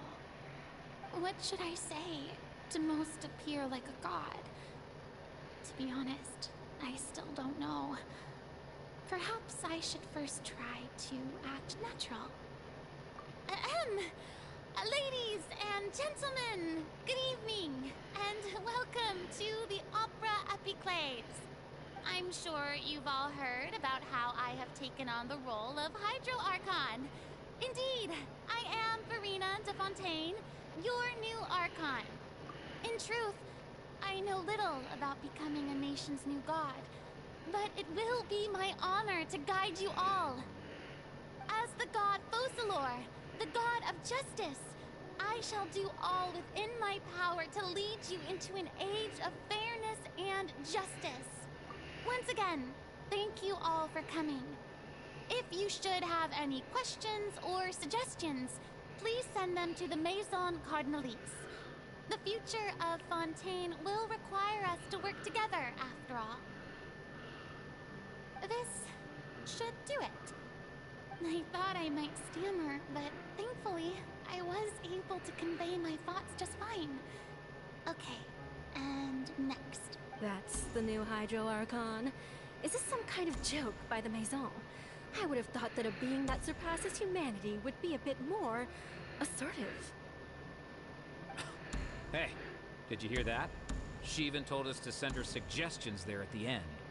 Shouldn't gods be all-powerful? She's being so modest. What's the difference between her and an ordinary person, then? If you ask me, perhaps the succession didn't actually happen. She might just be a Maison-backed puppet. Wait, what's going on? Why is everyone suspecting me of being a fake? Oh, this is bad. If I get exposed here, there'll be no saving the people from the prophecy. Right. Mirmi said that I just need to play the role of a god as humans imagine them to be. Calm down, Verena. Think. What do the people want? How would they imagine a god to speak and act? Assertive, with a strong sense of presence. One who can dispel all doubt. That is the character I'm fated to play.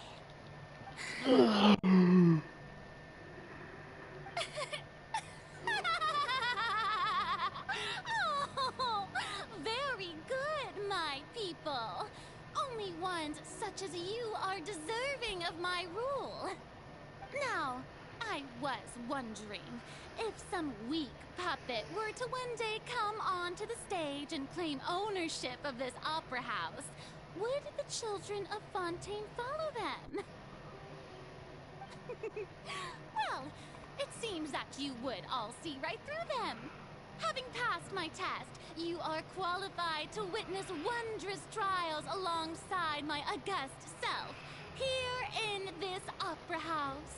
You may consider my previous act a door gift of sorts.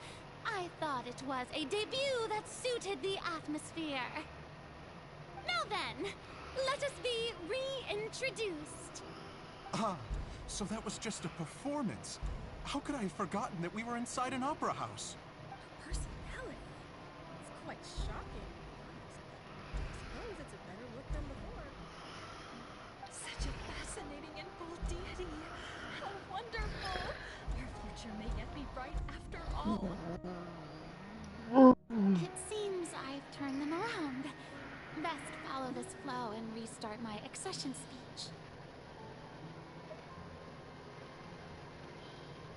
My dear people, whether you acknowledge me or not, whether you trust me or nay, I say to you, keep faith in your ardor for justice. We have heard it said that this nation's sins can no longer be washed away. Well, I say that justice is most fragrant when it blooms amid sin.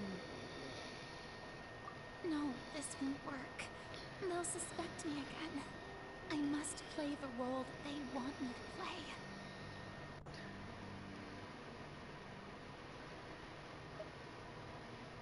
The scales of justice should not weigh heavy in the hands of its God. On one side, it must carry fairness and justice. And on the other, praise and applause.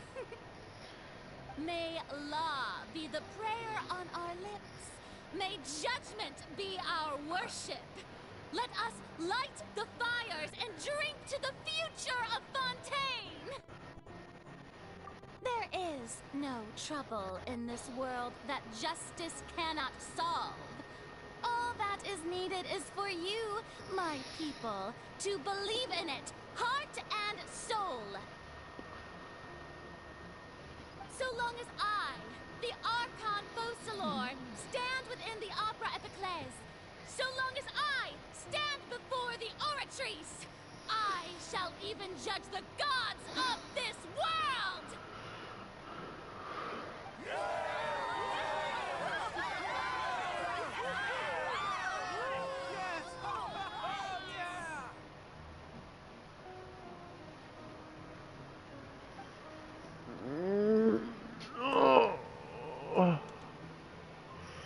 Scene 3 Upper House Farina. Oh, bravo, there's more! Ah!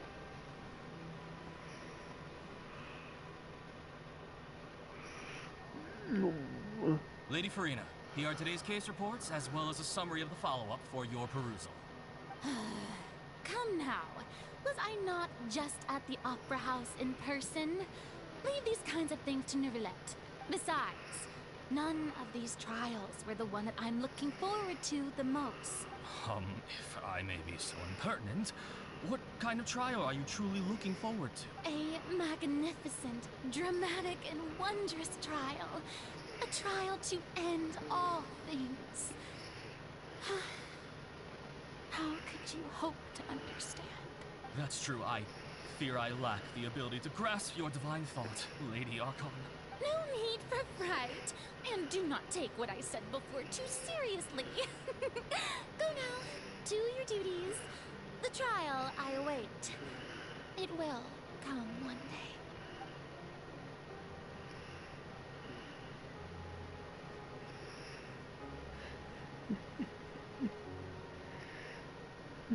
Lady Farina, I don't know what to say. Thank you for agreeing to see me. No need to thank me. Or rather, thank your own sense of perseverance instead. Long have you stood in line to meet me, have you not? Oh, I'm afraid that's just an inevitable consequence of my divine charm. All right. Deuteria, is it? How is your son's illness? Be right back, everyone.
Alright, guys, I am back.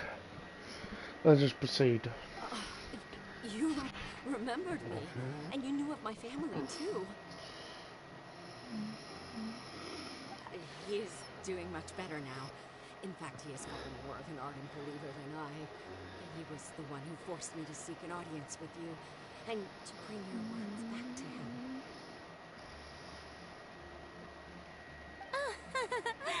Oh, good. Very good.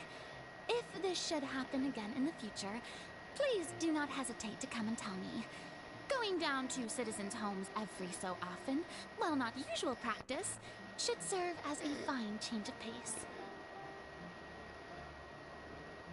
Oh, you're such a gentle and wise God. Thank you once again, on behalf of my son.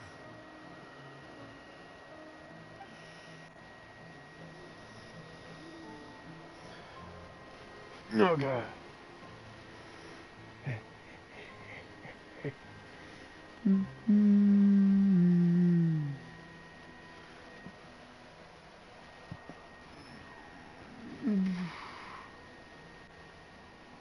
Lady Farina, here are the latest hydrological reports. As for the specific parameters you asked to take note of, I see. It's as I thought then. As your god, I did already expect this, but I wanted to see how far your human wisdom would allow you to analyze it. All manner of signs indicate that the prophecy will still come to pass. Forget it. That's not something you need to worry about right now. well, as I understand it, the Fontaine Research Institute is also trying to find a way to counter the rising water levels. Really? Have they found anything? I'm afraid that they haven't found any effective solution thus far. Oh, is that so? Well, no wonder. This issue has reached the realm of the gods, after all. Still, their spirit is praiseworthy. And this way I'm gonna fall asleep. Why? Why is this so long? The day is finally over. I haven't had a moment to breathe this whole time. But it's good to see that everything's getting on track. There are no longer any voices of suspicion. Maybe this is fine. I just need to keep going, and everyone will be saved. Alright, Farina, don't think too hard about this. You need rest. Tomorrow's a new day.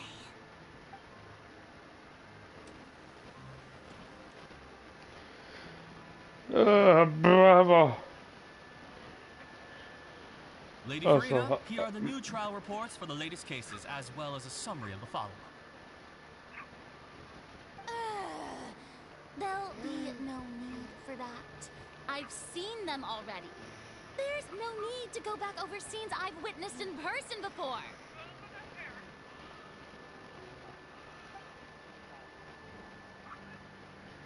Lady Farina, I've waited so long for this chance to see you in this manner. Indeed, my dear, loyal citizen. This joyous moment is an honor for us both. Lady Farina, we're detecting significant hydrological anomalies near Poisson. Understood. Keep monitoring. Keep me informed should anything come up at the Institute.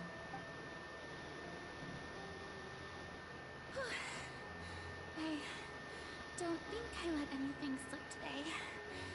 I must show the people that there is nothing to worry about. I just don't know when these days will end. I feel utterly exhausted. Best to rest early today, too.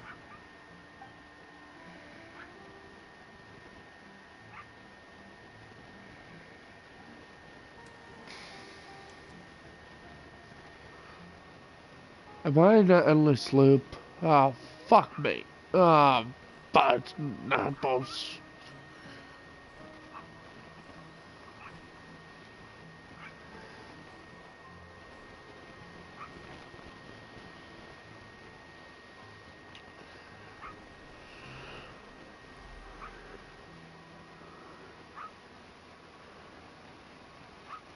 Wait, Lady what? Farina, it's like a dream being able to speak with you up close like this. I've heard that the first member of our family who was honored to receive an audience with you was Madame Dioteria, almost 20 generations ago. And what a fine family yours is indeed. It brings me great joy to meet such a faithful believer, a descendant of a line most ardent. Surely you exaggerate, Lady Farina. My lady? What is it, good citizen? Are you crying?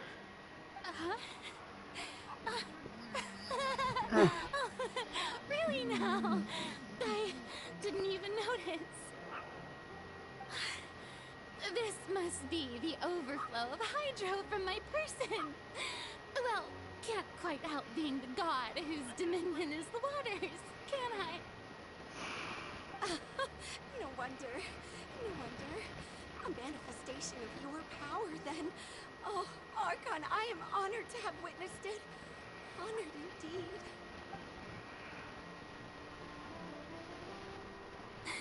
You kept this act up for so long. What the French torch is wrong with you, Archon? No, you're not even an Archon. So interminable.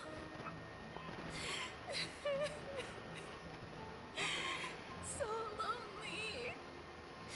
Just how much longer? Please ignore Vino. He's currently going through, Archon quest hell. Hundreds of years must have passed by now. Perhaps the show must go on for hundreds more.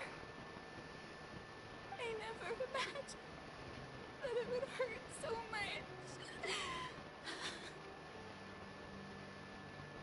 Have I reached my limit? No.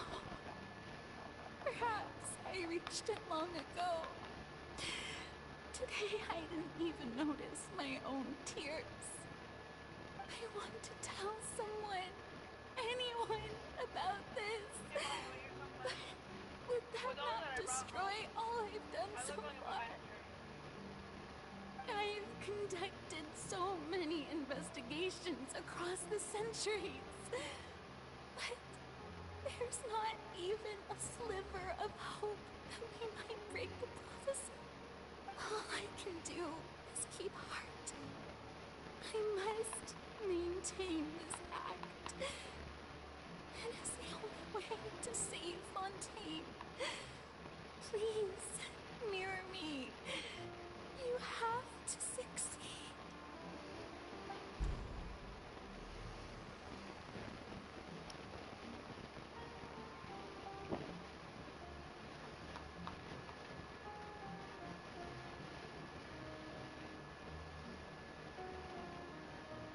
Farina, you don't have to shoulder this burden alone.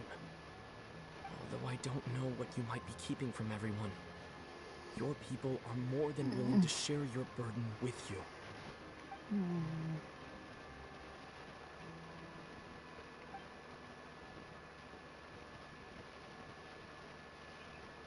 Share my burden.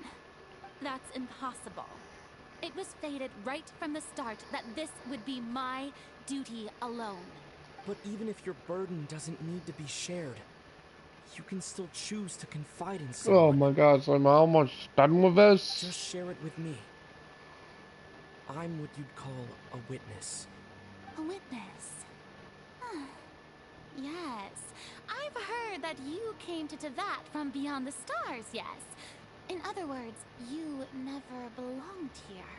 And if Tevat is, in its entirety, a show on a stage, then you're just a spectator, aren't you? If that's the case... He's right. I could confide in him, couldn't I? But If things don't play out as expected, the people of Fontaine will be the ones to pay the price. No, Farina, you shouldn't be selfish. But what if it's really Bonk. not right? What? Farina, you've worked so hard for so long. Surely it would be okay to put yourself first for once. Just this once. Is it such an outrageous thing to do anyway? To find someone in whom you can confide your frustrations and sorrows? Surely, if you let this opportunity slip through your fingers, it might never come by again. Oh.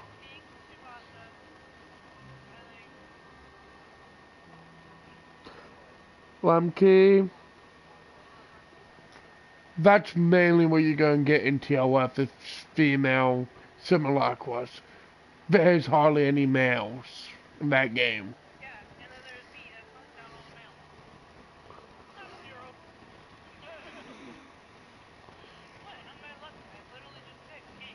Yeah. Long and hard.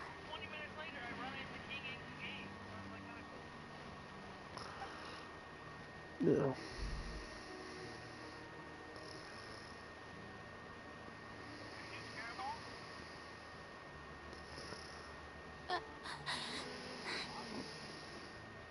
No, I have nothing to say.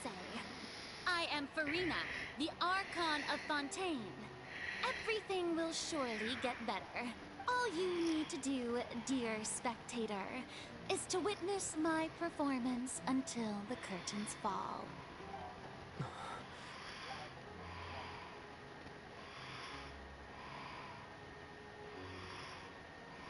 Fine.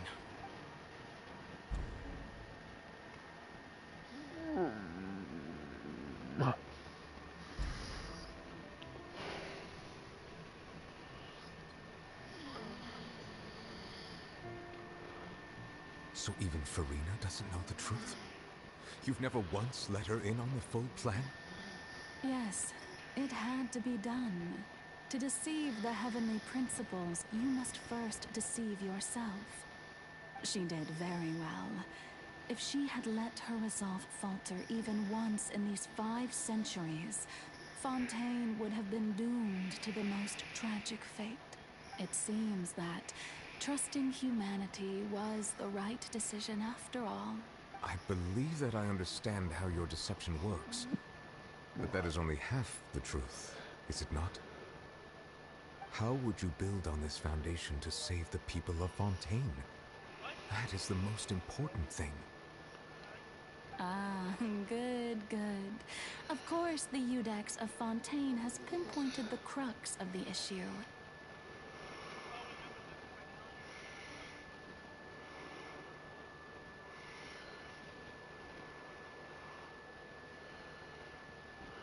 I'm sure you've long sensed that the Oratrice is no simple machine, yes? I've always suspected that it had its own consciousness. And Lenny did mention that he heard a human voice within the core chamber. It now seems that that person was you, hidden within the machine all along. Am I right? And then I became one with the Oratrice, taking Fontaine's gnosis with me. Yes, it would seem so, wouldn't it? Alas, your understanding of this device still lacks sufficient depth. In truth, it is no enactor of justice. It is, in fact, a device created to kill the god of justice. I beg your pardon? Oh, you have it. And to be more precise, not only will the Oratrice take down the god of justice, it will also take down the divine throne upon which she has been placed. Did you think I would be the sort to enjoy peaceful repose while Farina suffered?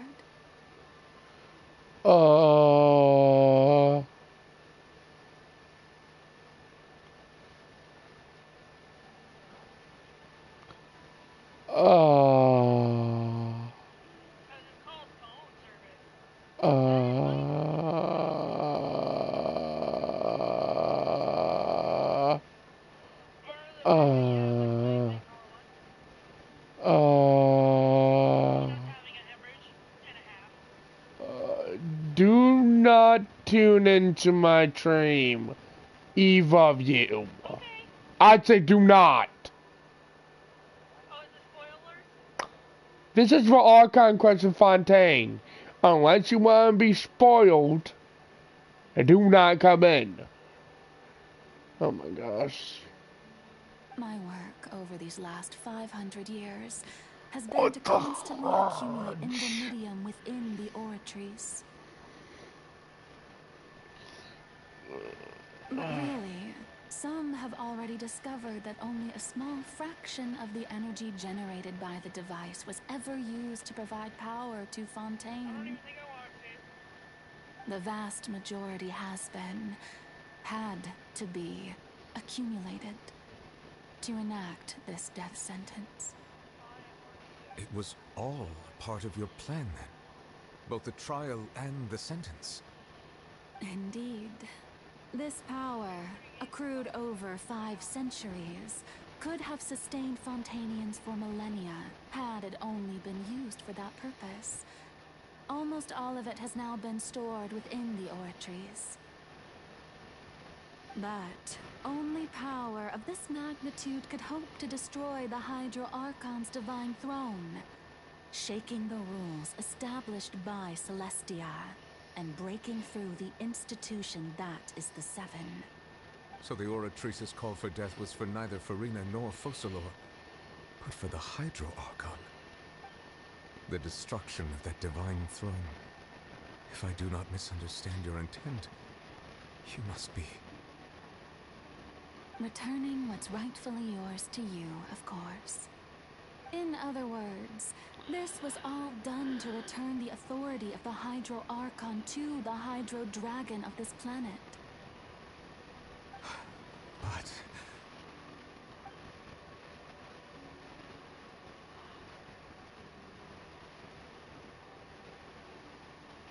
No, what? Getting sad again, are we? The authority of the ancient dragons shall soon be yours once more, O Hydro Dragon Sovereign. And this is the face you make. all you've done throughout the years is just so you can sacrifice yourself at the very end. I've never quite seen it that way, you know. Even now, I'm quite pleased at how well my deception worked.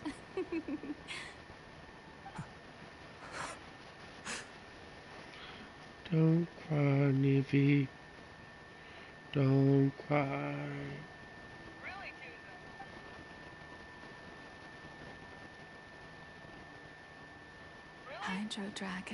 Hydro Dragon, don't cry.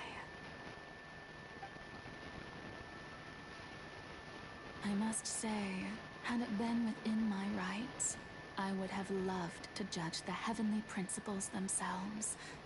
Were they not guilty of essentially the same crime?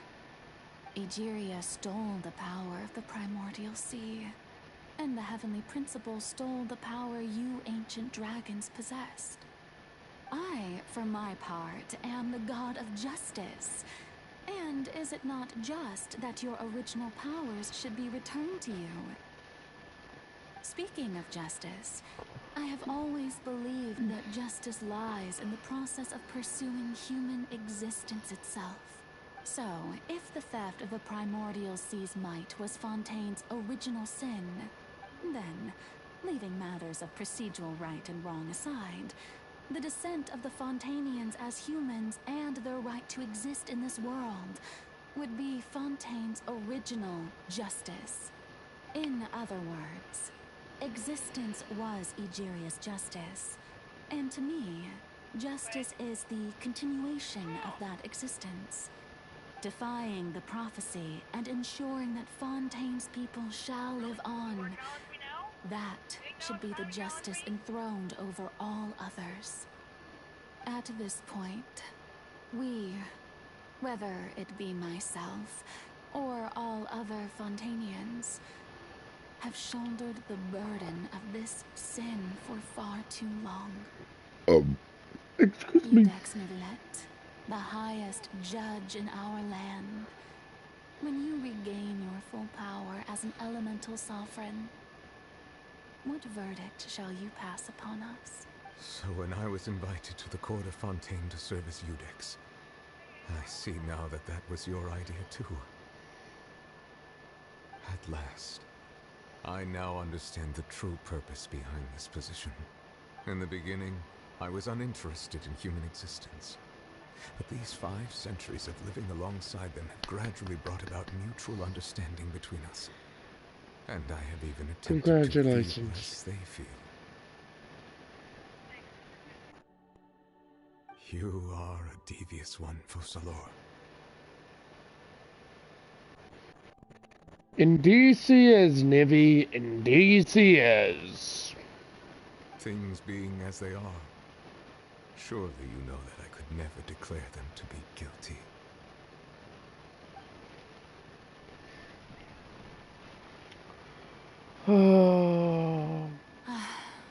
The hour of my execution is almost here. For the sinner, the curtain call has come. I know I may not sound it, but faced with death, I find myself a little afraid. Perhaps this is one thing both gods and humans have in common.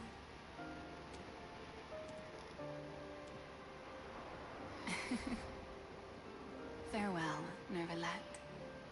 I hope you've enjoyed the part you played these 500 years.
I, Udex Neuvillette, hereby declare,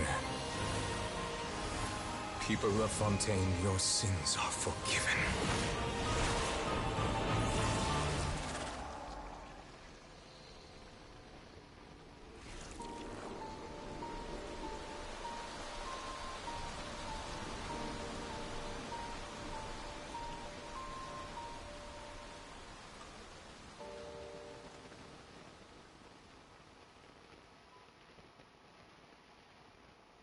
First, get into...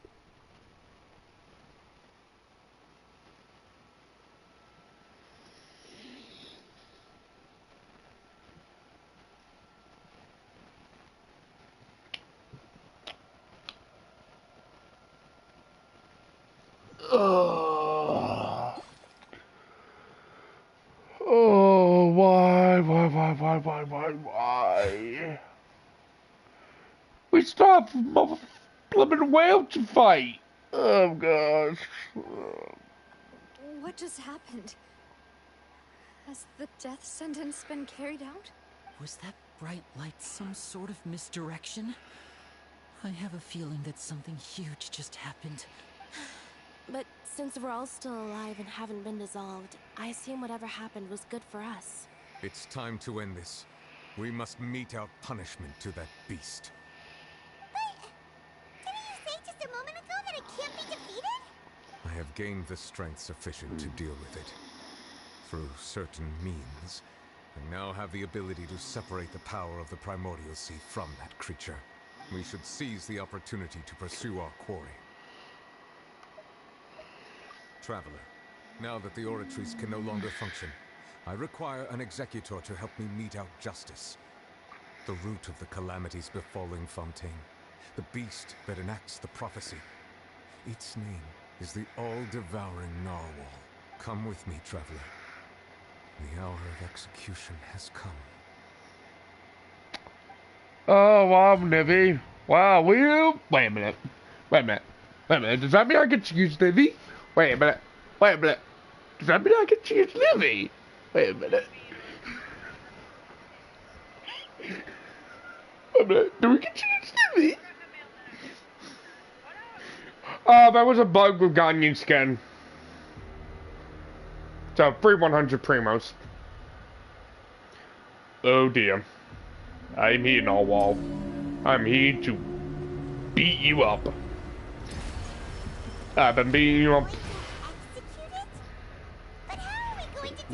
Oh, I am not ready for this. To separate the power of the Primordial Sea from the wave. Considering the size of the beast, it cannot reach the power source. Okay, Baizoom. We can find a way to attack. We gotta be the doctor of the team. Let's do this, buddy. Dragon's power with you. We shall look for an opening together. Okay, what's up, Farina? Nahida. Nahida, you had one job, Radis. Baizu, did we say to die, Baizu? No, I did not say to die.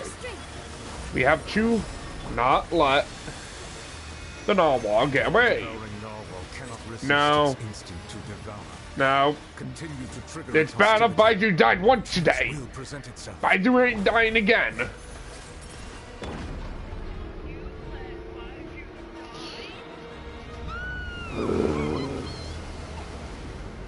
Come here. Yes, I literally felt my death with him. Alright, Baizoom. You leave. You do not hurt the Radis. Now, let the doctor talk. No, except you're talking by the doctor. Now, no, you businessman. No, let the doctor. Granted you my protection. Do not fear. Nah, lay down.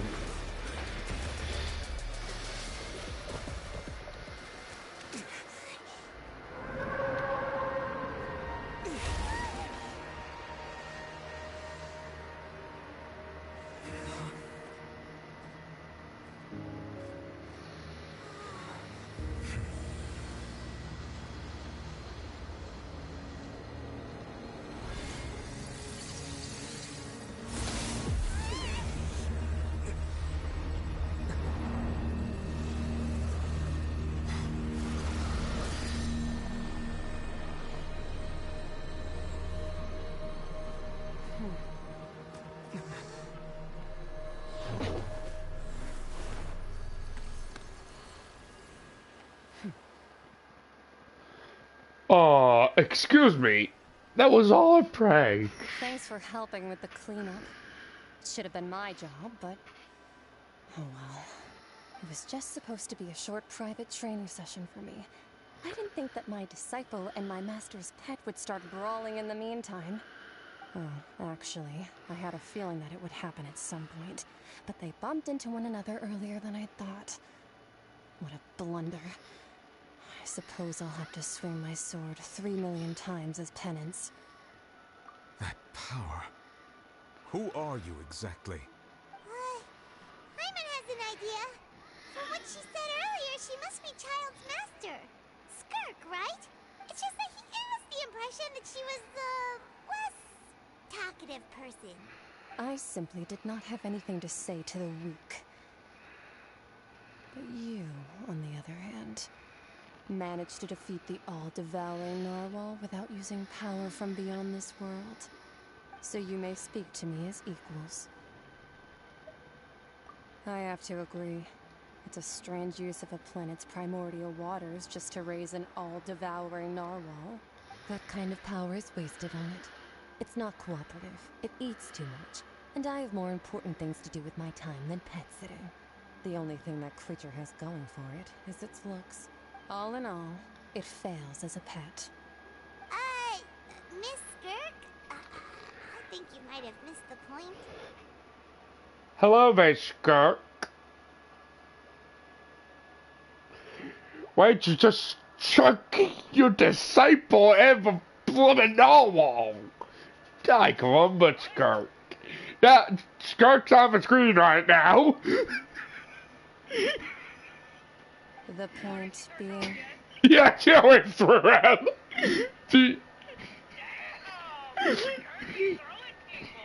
also threw the freaking all-devouring narwhal as well.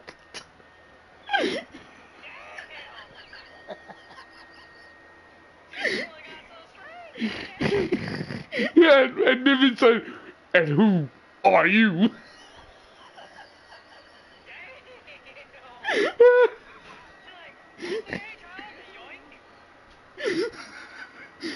But, oh no, and by the way, Child was unconscious, by the way. I think Skirk beat the living crap out of him.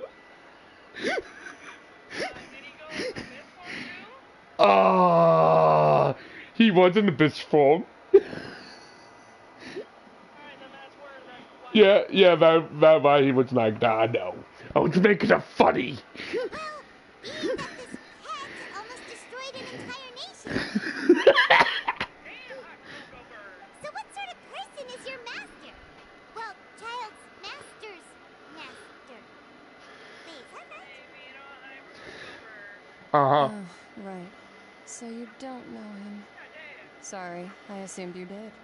His name is Sertologi. Huh? I am unfamiliar with that name. Huh. So Master is insufficiently famous. How should I describe him then? Have you heard of the name the Fowler? The Fowler? Still nothing? Well, how about the Visionary? Vetterfalnir then? Or Gold Vine Daughter? Excuse me, what? Excuse me, Skirk.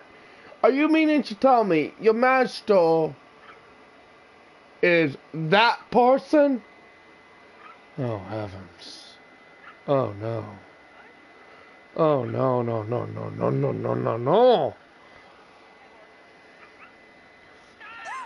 one we've heard. Rhine Doctor's part of the Hexen Circle. She's Albedo's mom, right? Oh, so you do know that name. To be honest, I also heard all of those names and titles from my master. I don't actually know them either, but I suppose you understand now, yes? My master is likely a similar sort to Rhine Daughter. They are both pursuing some form of perfection.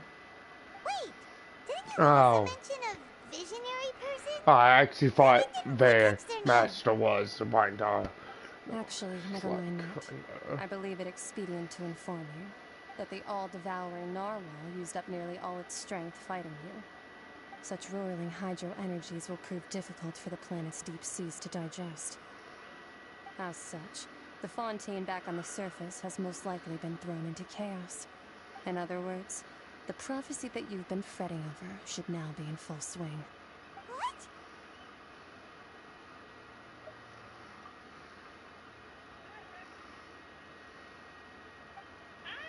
Not to worry.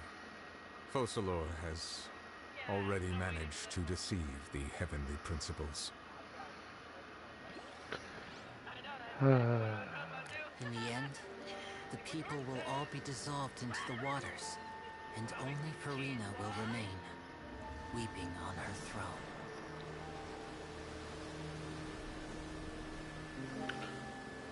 throne. No, didn't it be? Oh my gosh. will the sins of the people of Fontaine be washed away.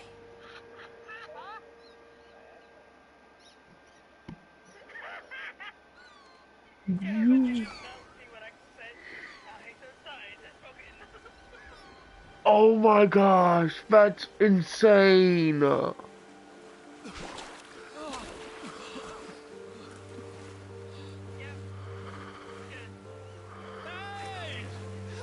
Over here!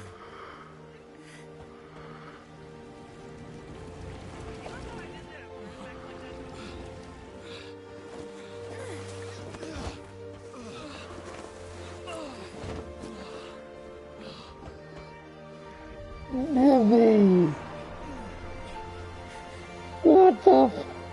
Gibby!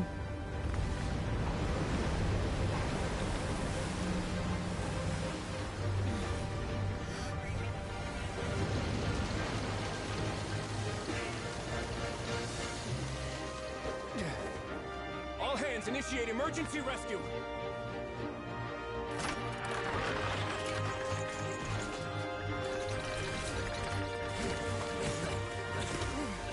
Hurry!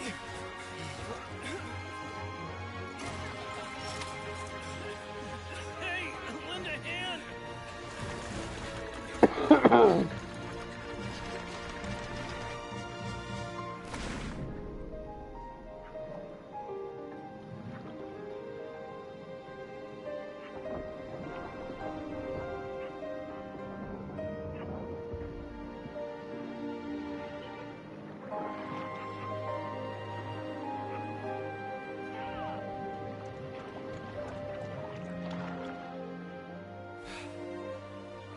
Look!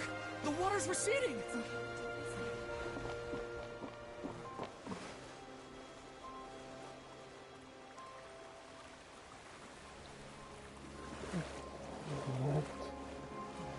It's a miracle! Water's receding. We didn't dissolve. The prophecy was wrong. The prophecy was wrong. Are you right?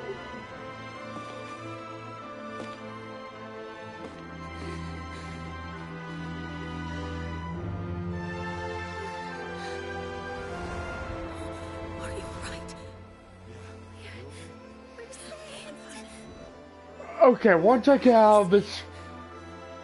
Once...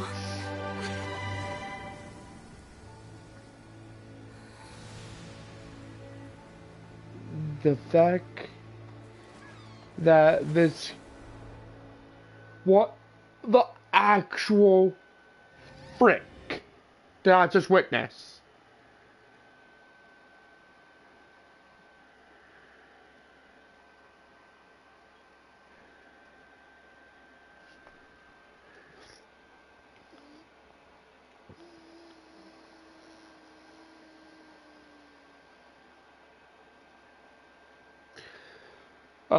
We have some stuff to talk about when I end my stream file. Oh.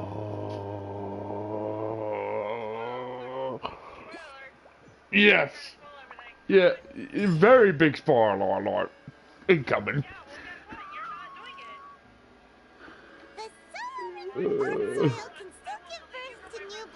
Do it. Do it. It's like seeing a small cookie when you're starving late at night. You just need a little of it. Skyship Winglet, lunar brain of the Fontaine Research Institute.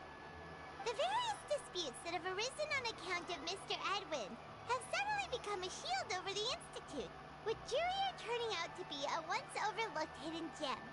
People always call the first researcher mad, but few know what to call the second. And should that latter person achieve a miracle, they would find it all the harder to find a word with which to classify him and his team. Wow! Paimon barely recognizes the people in the reports. Are those really Jurier and Navia? They sound like real big shots. What do you think? Pretty enthralling, huh? The Steambird's idea was pretty simple. With the disaster just having passed, we would print a free edition packed to the margins with good news to calm people down. The value for these big scoops lies in their inevitable follow-ups. We'll publish further reports and go into the stories behind those people. Edwin's assistant, Jurier, created a true flying ship, while Navia is leading people in the reconstruction of their home. I'm sure that these stories could draw even your well-traveled eye. Pirate's curious too! Wait a minute. Didn't we watch everything happen from start to finish? What's there to be curious about? And that's exactly why I'd like you to come conduct interviews with me. You're the best incubators of news, if you haven't noticed. And also, with you around, I'm sure I'll get to see that Duke. Are you sure? Hasn't he turned you down several times already? Oh, this time will be different. Come on, let's head to Poisson first, and then make a trip to the fortress. There are some things you'll only know when you get there. Really, Charlotte? Really? Baidu, heal everyone. Please. Really, Charlotte. Just really. Oh, hey, I guess C6 Traveler today. Woo, go me. So overexcited. Okay, be safe.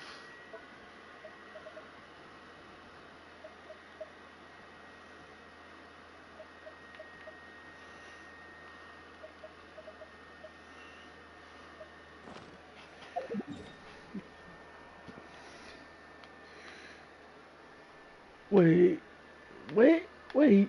I haven't unlocked the Aldevar and Narwhal yet? Really? Be right back.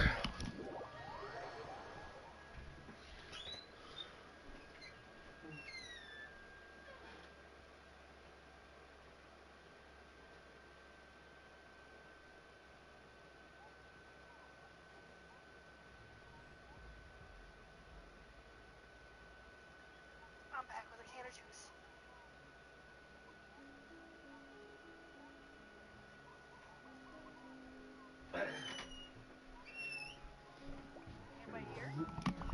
Oh, we are back. We are back. I'm dying. Send help. I'm dying. Oh no.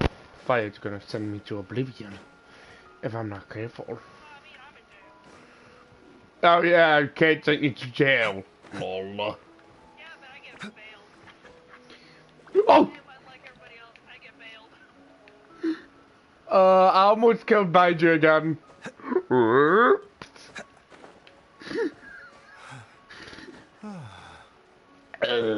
I'm not worthy of Baidu. Avoid your eyes, avoid your eyes. Get out of a dream. You're still have a dream, aren't you? Darn. Okay, I guess I'll not see them until you leave. We are 74 pity, by the way, file. Send help. Might want to leave. Navia! Take over? No. Oh, it's you. What brings you all here? Just no. Hey, we're just having a look around. I'm here to update myself on how things are going here. Oh, the Fatui are here too. Let me introduce you. This is Mr. Garunt Snezhevich. He represented the Knave in sending us a large amount of supplies, and is helping with our work. Our residents are hard at work as well. Thanks to everyone, work is progressing nicely. We've lost a lot of people, but we're moving forward. That will have to be enough. Hello, Miss Charlotte. I'm a big fan of yours. I especially like that article you wrote last year about Fontaine's stray cats. You need help. But if you don't I'm Genshin. could you not emphasize our role too much in your reports? Okay. It's not charity we're doing here. We just happen to share the same interests as Despina. Oh, thanks. Hey, you want to keep me company, man? Darkfinstein? I had no company. Throughout my... I get where you're coming from. Keep it as simple as possible. Or would you be willing to feature as friendly neighbors? Oh. And fanfic made you sad. Oh no. Thanks. Oh, you're back too. How are things? We finished laying down the construction Interesting. materials.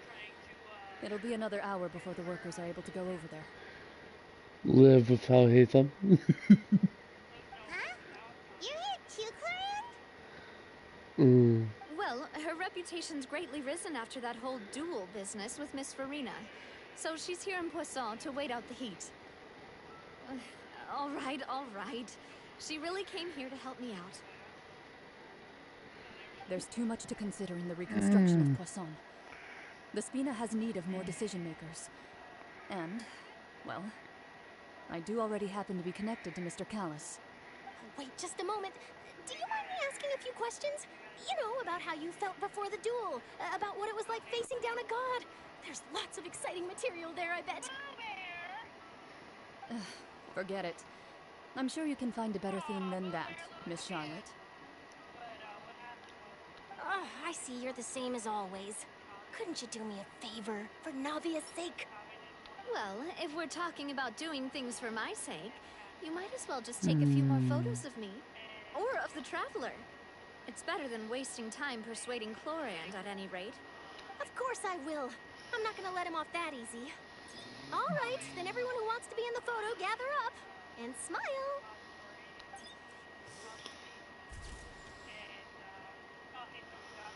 How did it go? Was it a good shot? Did Paimon look cute in it?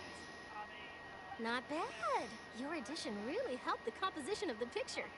All right, hang on a moment. Let me snap a few more shots.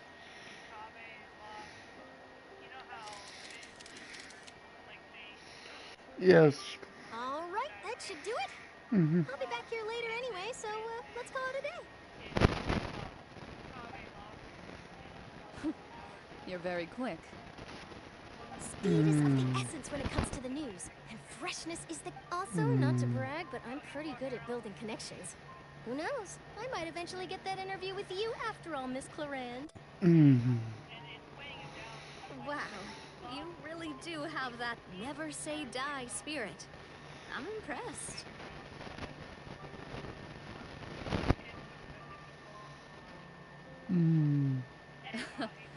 I'll hazard a guess that this is how you got that interview at the Fortress of Maripede.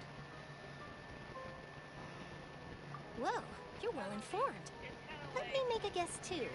I asked Sigewin, who told Monsieur Neuvillette, and he told you, right? That's a very complete information chain.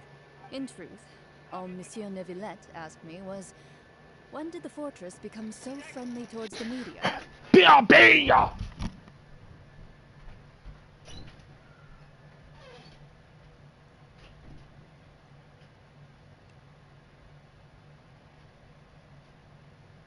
Okay, guess I'm actually going insane.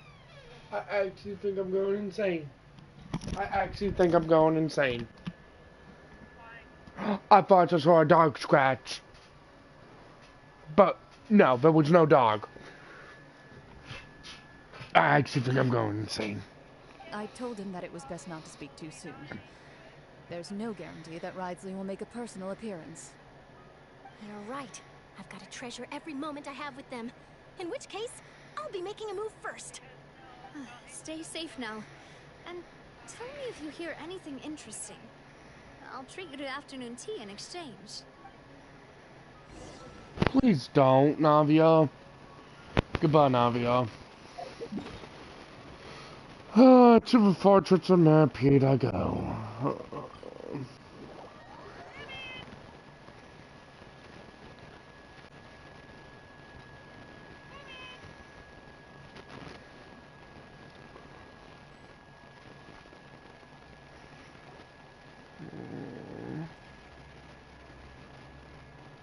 Wow, guess we're here again, huh?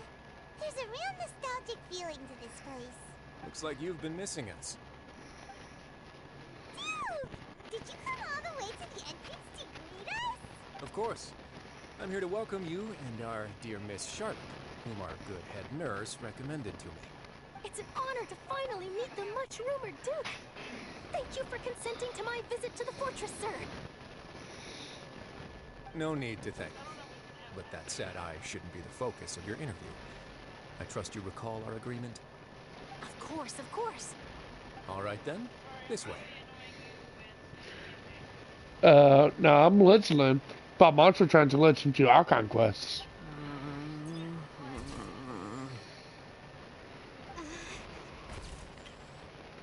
Hey, no need to be so nervous. I've already taken all the photos we need. Miss Charlotte, do these pictures really need to be published on the cover of the Steambird? It would seem that Miss Why Levine doesn't am I want her in face to jail? appear beside that of Mr. Jurier. Doc Finstar, why am I in jail? Sir, please don't say things like that. Yes, I know, seriously. But it looks like dear Mr. Jurier denies it. Might this interview be very important to you then? No, I just... This is my first time being interviewed, and I'm very thankful to the Steambird for... Now, I might not look it, but I actually did meet Mr. Edwin once. And I'll be honest, I enjoyed chatting with you more. You've definitely got more of that genius vibe going on. The boat that brought about a miracle, the ark that saved the people. Why, you recreated a myth back there, like an emissary of legend. Still, if I might ask, where's that flying ship now? Huh. Looks like Charlotte's trying to get herself another exclusive scoop. I have to apologize, but that ship is presently in the bowels of our factory. I'm afraid it won't be easy for you to get a shot of it. Really? Well, then in that case, could I have an interview with you to make up for that loss? You already know my answer, I'm afraid. Best you interview our head nurse instead. Or perhaps you'd like to take another photo of this couple of researchers? Did you really have to use the word couple? Well, then, 2 solo photos will do. Is my hair messed up? Please, someone help me have a look. Things sure are getting pretty lively here. We've seen this kind of thing before. Oh, seems like everyone's here. Would any of you like to try this new drink I came up with? Oh no! Tadrini, no! Ah, Siegeween. Tadrini, no. Hey, Miss Charlotte. Why don't you, take some pretty photos of our head nurse? Sure. Come on, Miss Siegeween. Over this way. Let's find a brighter spot. Huh? Oh, sure. Barn, Do I have to smile? I didn't know you have become Jow, Doc Finstar. Same old, as you can see. Fontaine's undergone some changes, but this place is still more or less the same.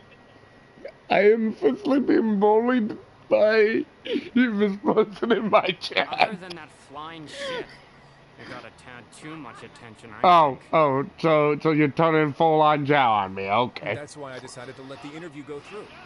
We should direct more public opinion. Well, at least you're not turning into the clown entertain oneself and all that. You're too kind, sir. I believe that you too should have your day in the sun. Not that you would want that. Just kidding. I didn't know Depart and I hate them feuds together. Okay.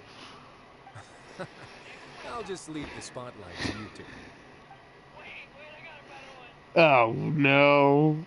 I think my chat has now officially become fired stomping ground, so no. Remember, but his 3 young followers are still waiting for his return. He sure did win them over, huh? I'll tell them that there's good news and bad news. The good being that their boss seems fine, and the bad being that they must face extended sentences for abetting his escape. And my name is Landau, the process of illumination. Oh god. What about you? Are things gonna change for you? What change can there be? The fortress will keep chugging along, and so will my duties. As to what Miss Go help your mother. And if our laws and governance will be transformed, we'll leave those to the folks in the overworld. Hey everyone, the photo shoot's done.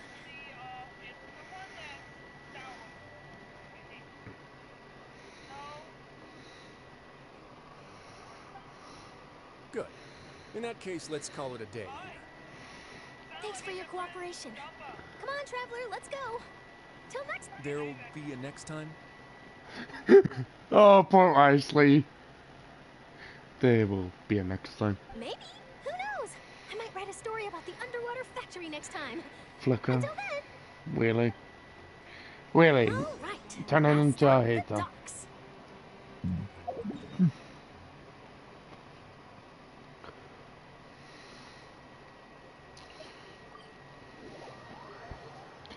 All I want is to be done with this.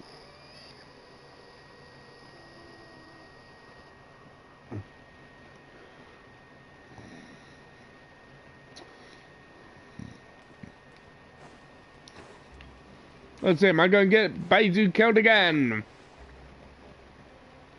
I'm not stupid enough to... Hold, we gotta go over here, guys. Hold. Okay, we ain't getting Baizu killed. Not again.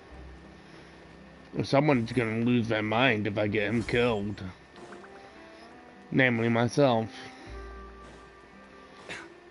My doctor tonight be dying.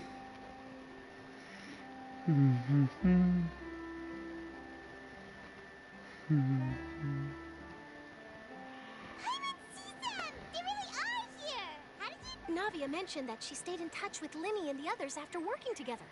Apparently, they've been at the docks distributing these strange pockets the whole time since. Traveler, Paimon. Ah, and Miss Charlotte, too. Would you like a magic pocket? What sort of gadget is it? It's a wondrous bag that can be used to carry many things. The water level has returned to normal, but if you see any of your things floating around, you can use this to carry them. Or you could trick a friend into doing it for you. Trick a friend? I wonder which of my friends would fall for that.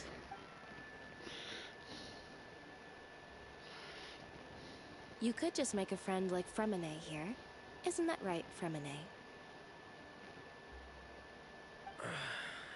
Is this what you meant by, I'll help you make some more friends?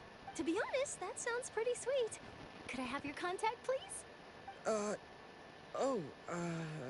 Sure. Please, write down my address. Annette sure is working hard to help Fremine socialize. He was the one who proposed doing this. He even wants to assist in our magic shows. Yes, I was planning to first introduce Pear as an assistant, and later Fremine himself. In the future, I think we can leave underwater escape magic to him too. That said, would anyone want to see a diver escape underwater? Oh, it'll work out. Every journey begins with the first step. He'll become a part of our show eventually.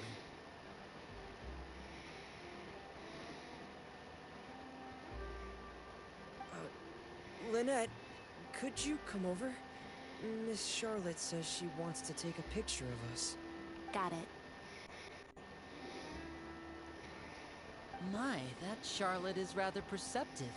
She got rid of everyone the moment she realized I had something to say to you. Father says that you did a great deal during the latest events. She's very grateful for your contributions to Fontaine.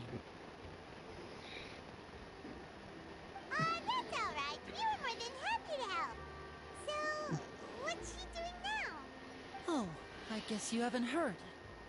Well, after Lady Farina left, Father and Monsieur Neuvillette opened negotiations, during which he gave Fontaine's gnosis to her as a diplomatic gift. A diplomatic gift? A gnosis? Yes, I was quite surprised at first myself. But when I thought it over, there were actually a number of things going for it. It could have been done as an apology for the incident with Lord Child, or as thanks for his help in tying the all-devouring narwhal down. Furthermore, Father did also lend significant aid to Fontaine and Poisson. That's true, but this is a gnosis we're talking about. Doesn't this seem a bit irresponsible? I would agree, but I've also heard that it seems that Monsieur Neuvillette has had a significant change of heart regarding the matter. So there's some reason for this that only Neuvillette knows about? I suspect you'll have to ask him about that yourself. Ah, yes, speaking of which, I did see him strolling around the entrance to the fortress of Maripede a while back. Isn't he real busy and stuff? Paimon didn't think he'd have time for that. But back to the topic. The Gnosis was given to the knave, right? What about Child? They say that he's returned to Snezhnaya to recover from his wounds. I hear that the recent disaster really did a number on his health. That's true. When you think about it, we've had loads of run-ins with the Fatui. To think we'd be allied with them this time. So shocked by such a simple switching of sides? Oh no. Thank goodness Fire's not here right now. Hello, Arlecchino. Well, what do you know? Come to the docks to see how my children are doing and meet the traveler by chance. Please do not pay my accomplishments in Fontaine too much mind. I would have done them regardless. Are you going to take the Gnosis back to Snezhnaya? That is our duty as harbingers, yes. Don't be too preoccupied with sides. The goal of the Fatui concerns not a single place or person, but the entire world. With such a grand goal in mind, it is inevitable that we must wear many masks. Switching my masks is something I've always done. Well, that depends on many things. No one truly knows what the future holds. What good is honesty if you can't rely on it forever? As That's for you, true. I very much look forward to our next collaboration. Good things cannot be achieved alone, and you've proved yourselves to be great partners.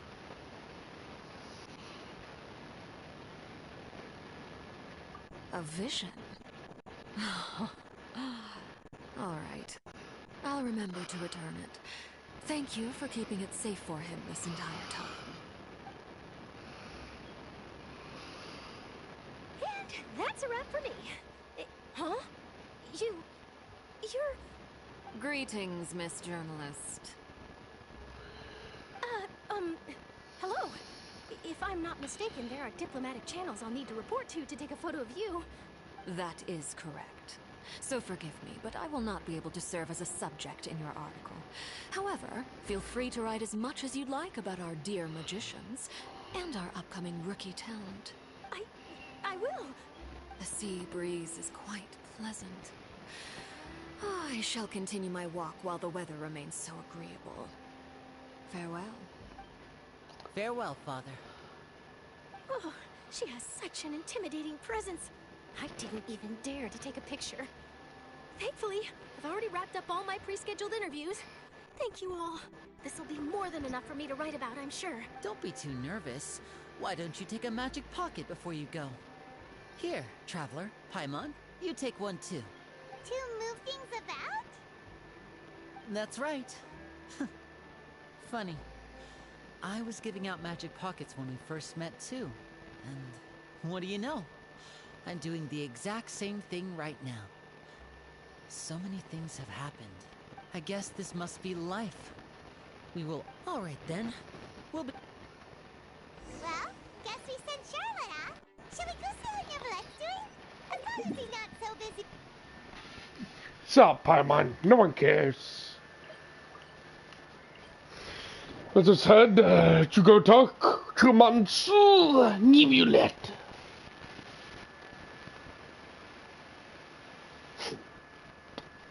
I'm once again alone in my live stream. Oh well.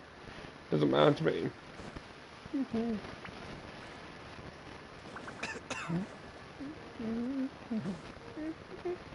Wait.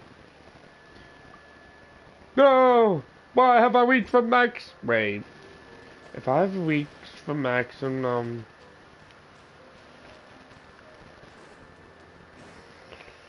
level of this update. That can only mean one thing. Are we getting more reasons? More to Fontaine?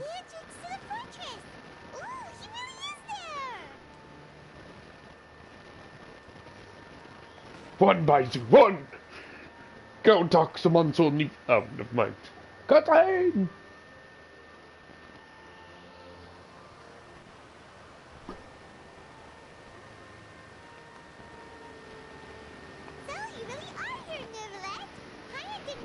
going to have free time this hour of the day. Really? Oh, I suppose you must have met Mr. Linney. He took the time to greet me earlier when he passed this way. In any case, you came at a good time. I was just considering reaching out to you to set up a meeting, so I may explain some things that I haven't had the time to. Aw, Paimon's glad that you remembered. Thank you for keeping us on your mind, what with you being busy and all. Alright, let's have it then. How was Fontaine actually saved? The whole business is still quite the mystery to It is strange how words can often leave a bitter taste in the mouth when it finally comes time to say them out loud.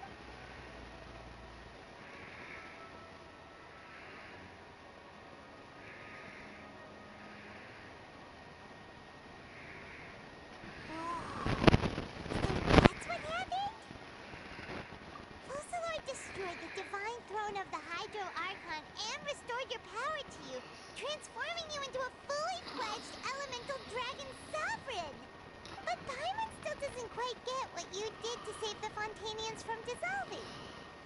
For me, the authority of the ancient dragons refers to absolute control over the hydro element.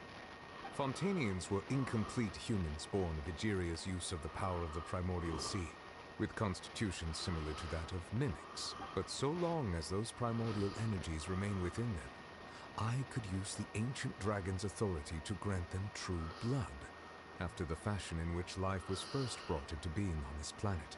In other words, when I gave my verdict, Fontainians became true humans, and thus would naturally no longer be dissolved by water from the primordial sea.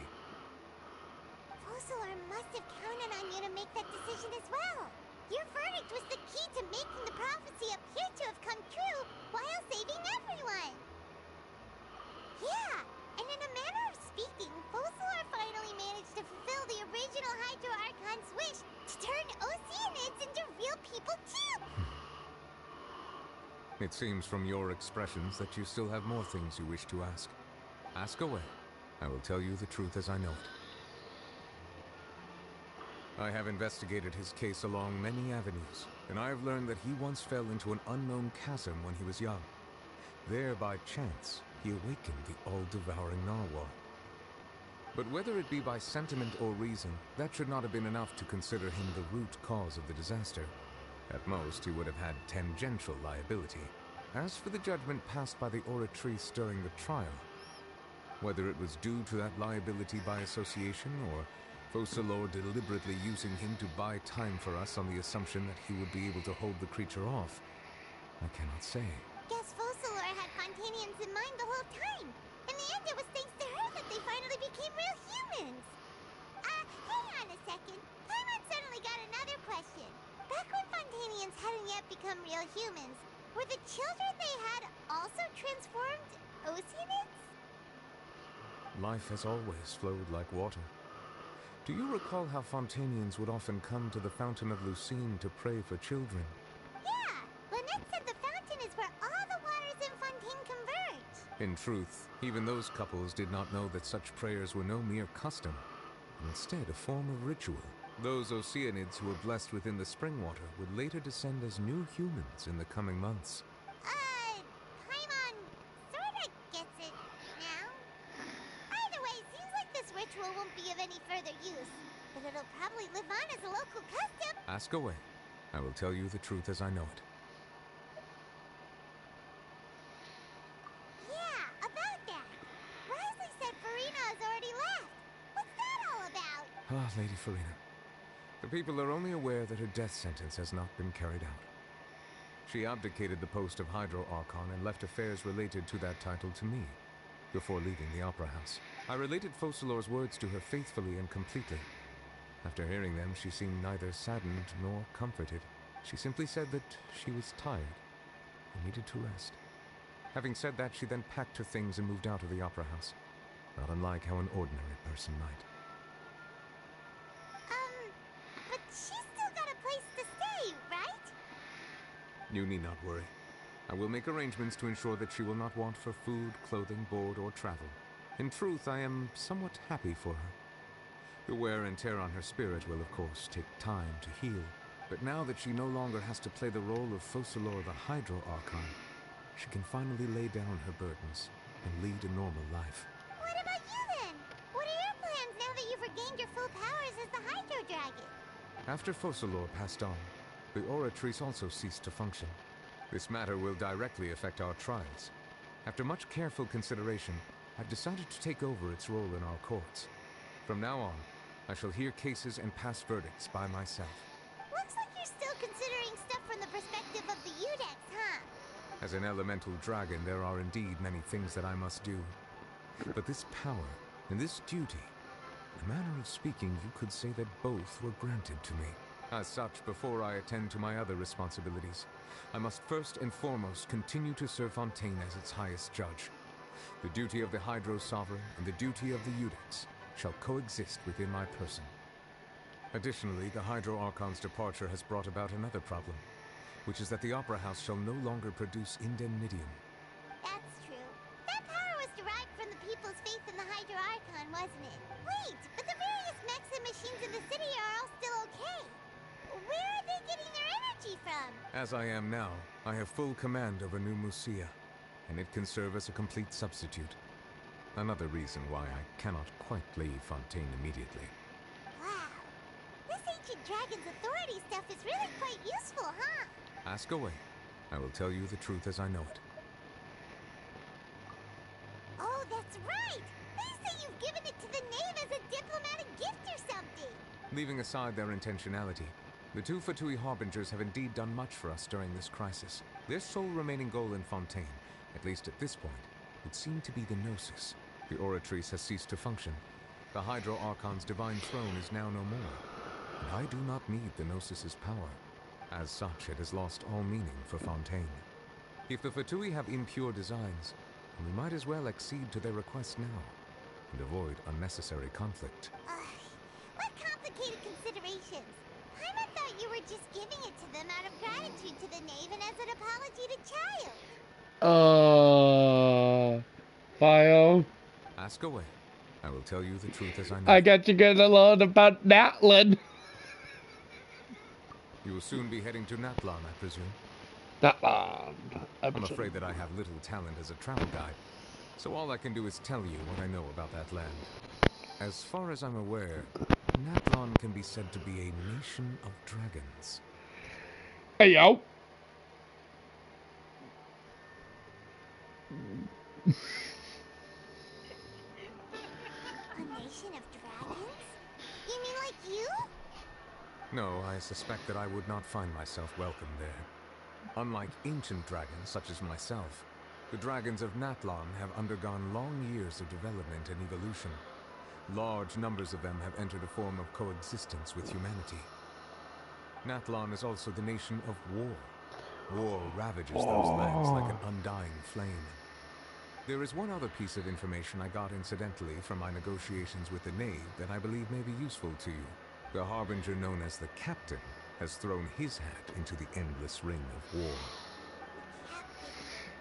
Sounds like a real tough customer. Seriously, everywhere you look, there's a Fatui Harbinger doing their thing. I suggest that you fully prepare yourself before going to Natlan. In the meantime, Fontaine's doors will always be open to you. Ask away. I will tell you the truth as I know it. You are a butthole. Paimon still got a question about the Gnosis. When we spoke to Linny earlier, he mentioned that your attitude towards giving away the Gnosis had clearly changed.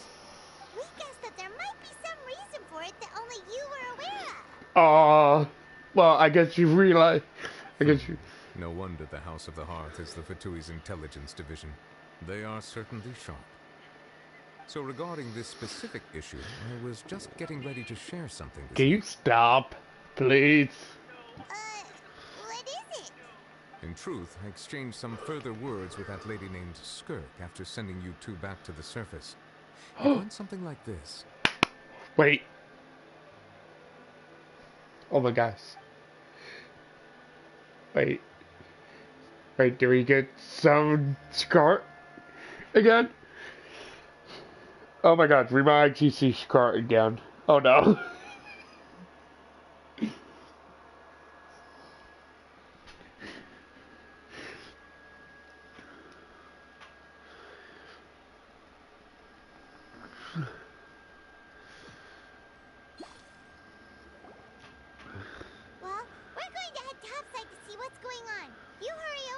as well, all right, Nervalet?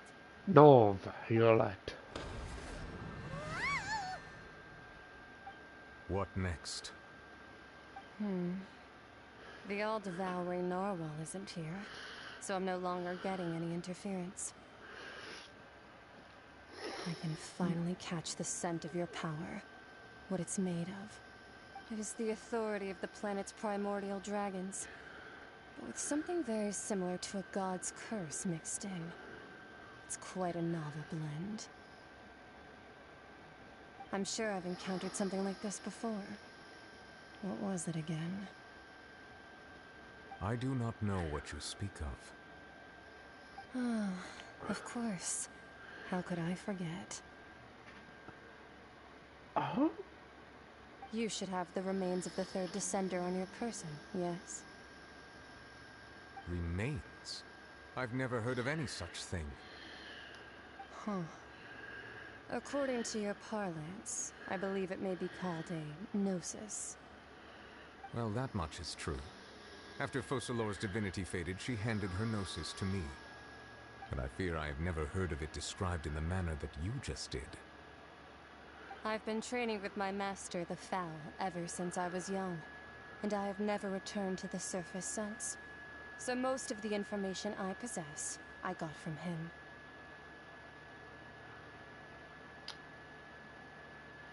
It is only natural for those who are greater than humanity to possess a different sort of common sense, which is why there are so many problems in our attempts to communicate with humans. Regardless, you should probably get rid of objects of misfortune to prevent any disasters from befalling you. To live in itself is a blessing. But once a person dies, the bonds he once had with this world shall all turn to curses. What do you mean by that? Yes, what do you mean by that, Scar? No need to fret. These are just my personal thoughts. And my reason for no longer wishing to return. This third descender you refer to, who are they? And when did they die? Master never mentioned them to me. Perhaps it just wasn't that important for me to know. If you're interested, though, I could ask him. I'll be sure to pass the answer on to you next time. Next time? You believe we will meet again? I do. Wait. I have a disciple of my own, don't I? He can be the messenger then.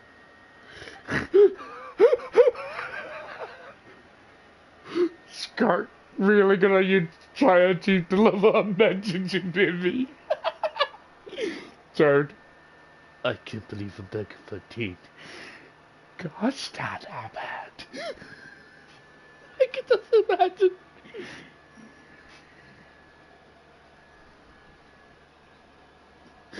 Stop him out!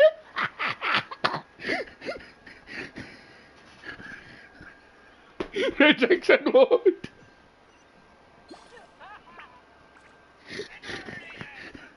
That's what she told me. Whether it would prove useful or not, I wanted to pass that information on to you. The remains of the third descender? So that's what the Gnosis actually are. Kinda just thought they looked like chess pieces. How could they be a person's remains? Hey. We were trying to keep it family friendly. Good, don't damn it. That is what she meant to say.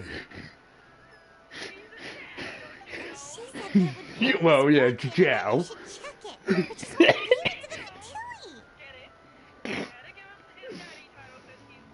If she speaks the truth, then I mean, will be putting Fontaine at unnecessary risk. I mean, it's literally. I mean, if people remember that thing.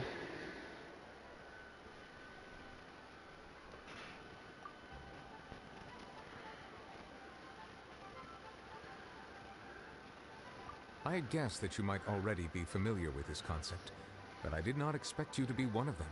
That means that the Gnosis, which are exceedingly element compatible and can even enhance elemental abilities, do indeed come from the third descender. I wonder, does your body also possess similar properties? Like being able to use elemental party, right? No, let's not think about this stuff right now. Oh no, you couldn't. Got that spoken. Comparing the traveler to the dead third descender and all. That's what you say, but this topic still feels like bad luck. Once Child recovers, let's get some more answers out of him.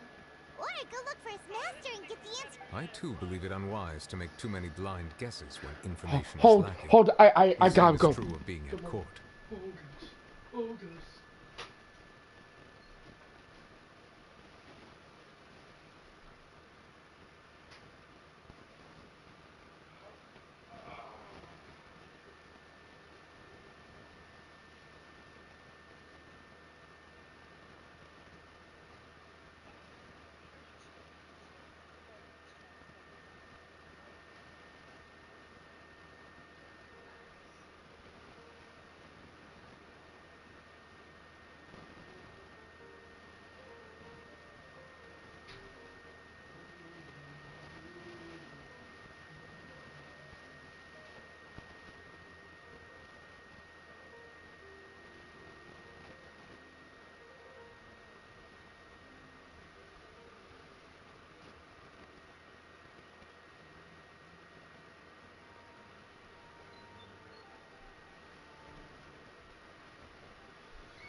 Ignore how long I've been live for on this stream. Yes. All of Focalor's efforts were for this moment as well. Oh, and there goes Nivy spoiling stuff. God darn nabbit, Nivy. She sacrificed herself in the end as a god, and she suffered through all those years as a human. Was that really what she wanted? I suppose that would be the mystery of a god's will. Ajax flickers. I suspect not. But once in a while, I too would guess that if wishes were like the clouds in the sky, they will one day return to the earth as raindrops. Life flows like water, and rain is the final answer. The water levels may sometimes tilt one way or another, but the rain falls fairly upon all. And what ultimately is the difference between the rains that fall upon all of us?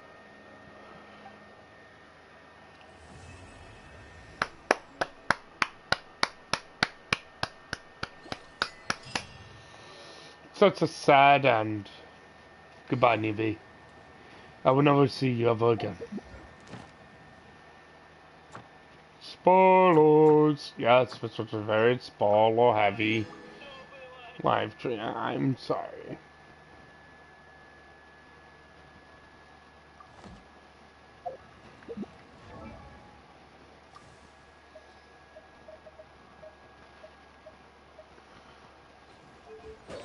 Hello, C6 Traveler! We have done it.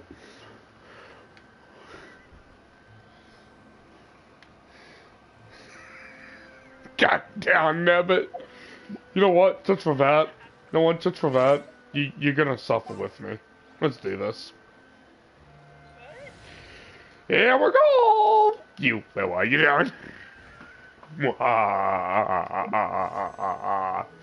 Hello there. You don't dare. What? Don't we need... Do you just say YOLO? Do you just say YOLO? What are the odds I get her? Am I right? Am I right? Hold on, let me do a pity count. I don't have faith in myself. Blue screen, blue screen.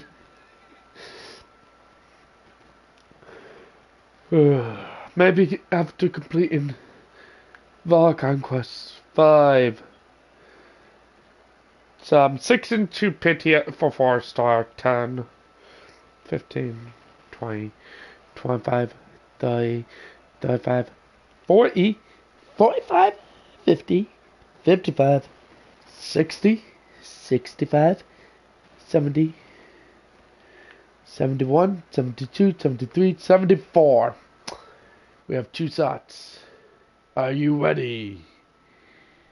Hate them unspoken. Okay. Hate them unspoken. Damn, nothing. Damn, nothing.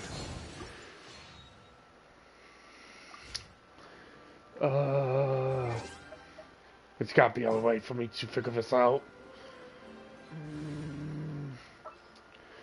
I mean, I could use the Genesis crystals because we are 76. I could use the Genesis crystals.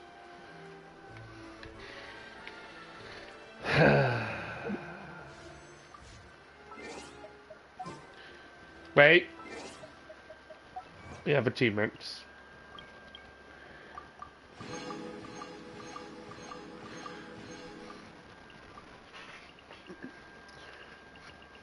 We have more achievements. Okay. Maybe that will allow us to do 2 polls. 2 more on the panel. Oh yeah, I did. Are you ready? Do I just go over here and convert them all?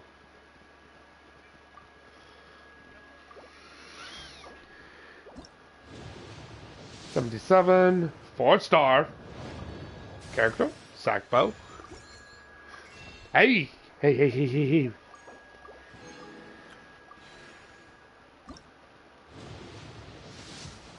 No, still nothing.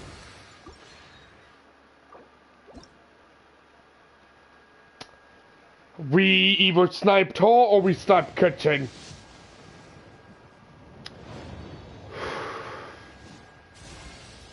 What? A cursory change in one's appearance and you barely recognize me. Then let one dispel any doubt. One is in all things unconstrained and unabashed, free to live as one pleases, go where one desires, and journey with whomsoever one wishes. Nevertheless, in light of one's considerable renown, please call me Xian Yun in public. Hold on, everyone. Hold on. We must do something to... Since we got home, we must do the forbidden.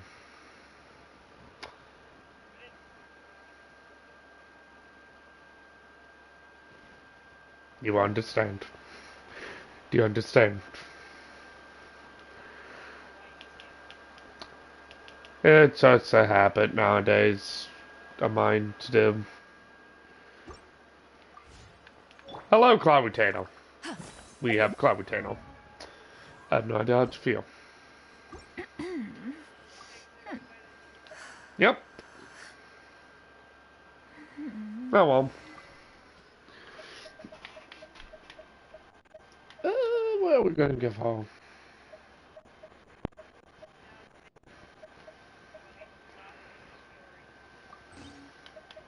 You know what? Give.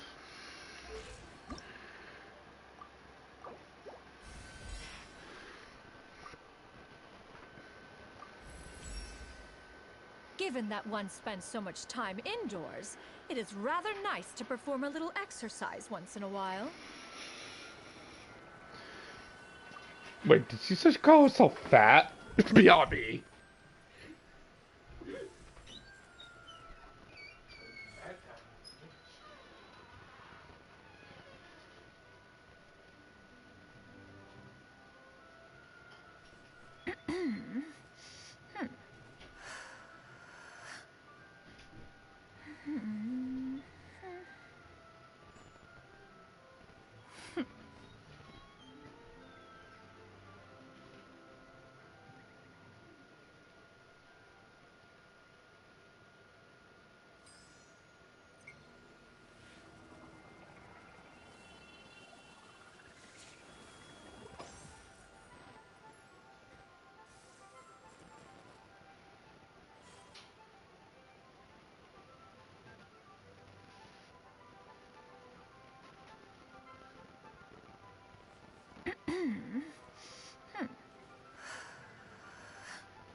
I'm back.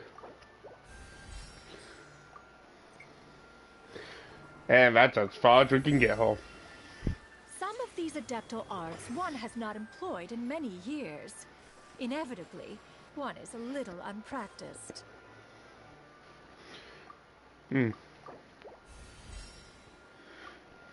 Yep, that's as high as we can get home.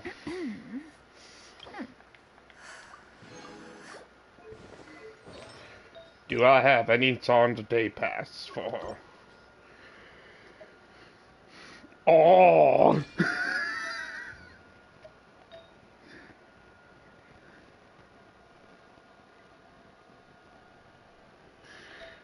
How are you gonna be worthless? Explain yourself.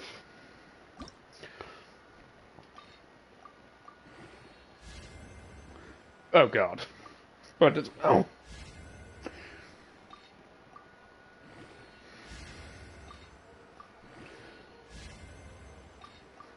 Can we not hit flat death non-stop? Let's double check game. She doesn't need EM. She needs ER. Okay, wow. That's holy garbage. But I guess here you go, Cloud Retainer.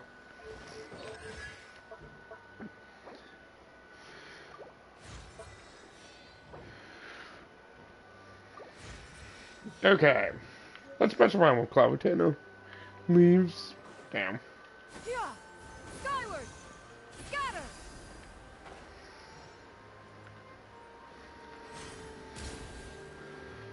Okay. Yeah! Scatter! Excuse me, what? Thanks, Fire. Yeah! Skyward! Scatter!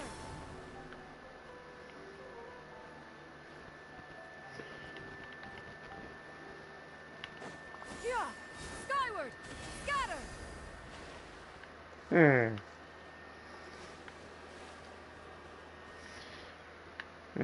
Okay, guys, that's what we'll have to do for today's stream. Hope you guys enjoy. Until next time, bye. Peace.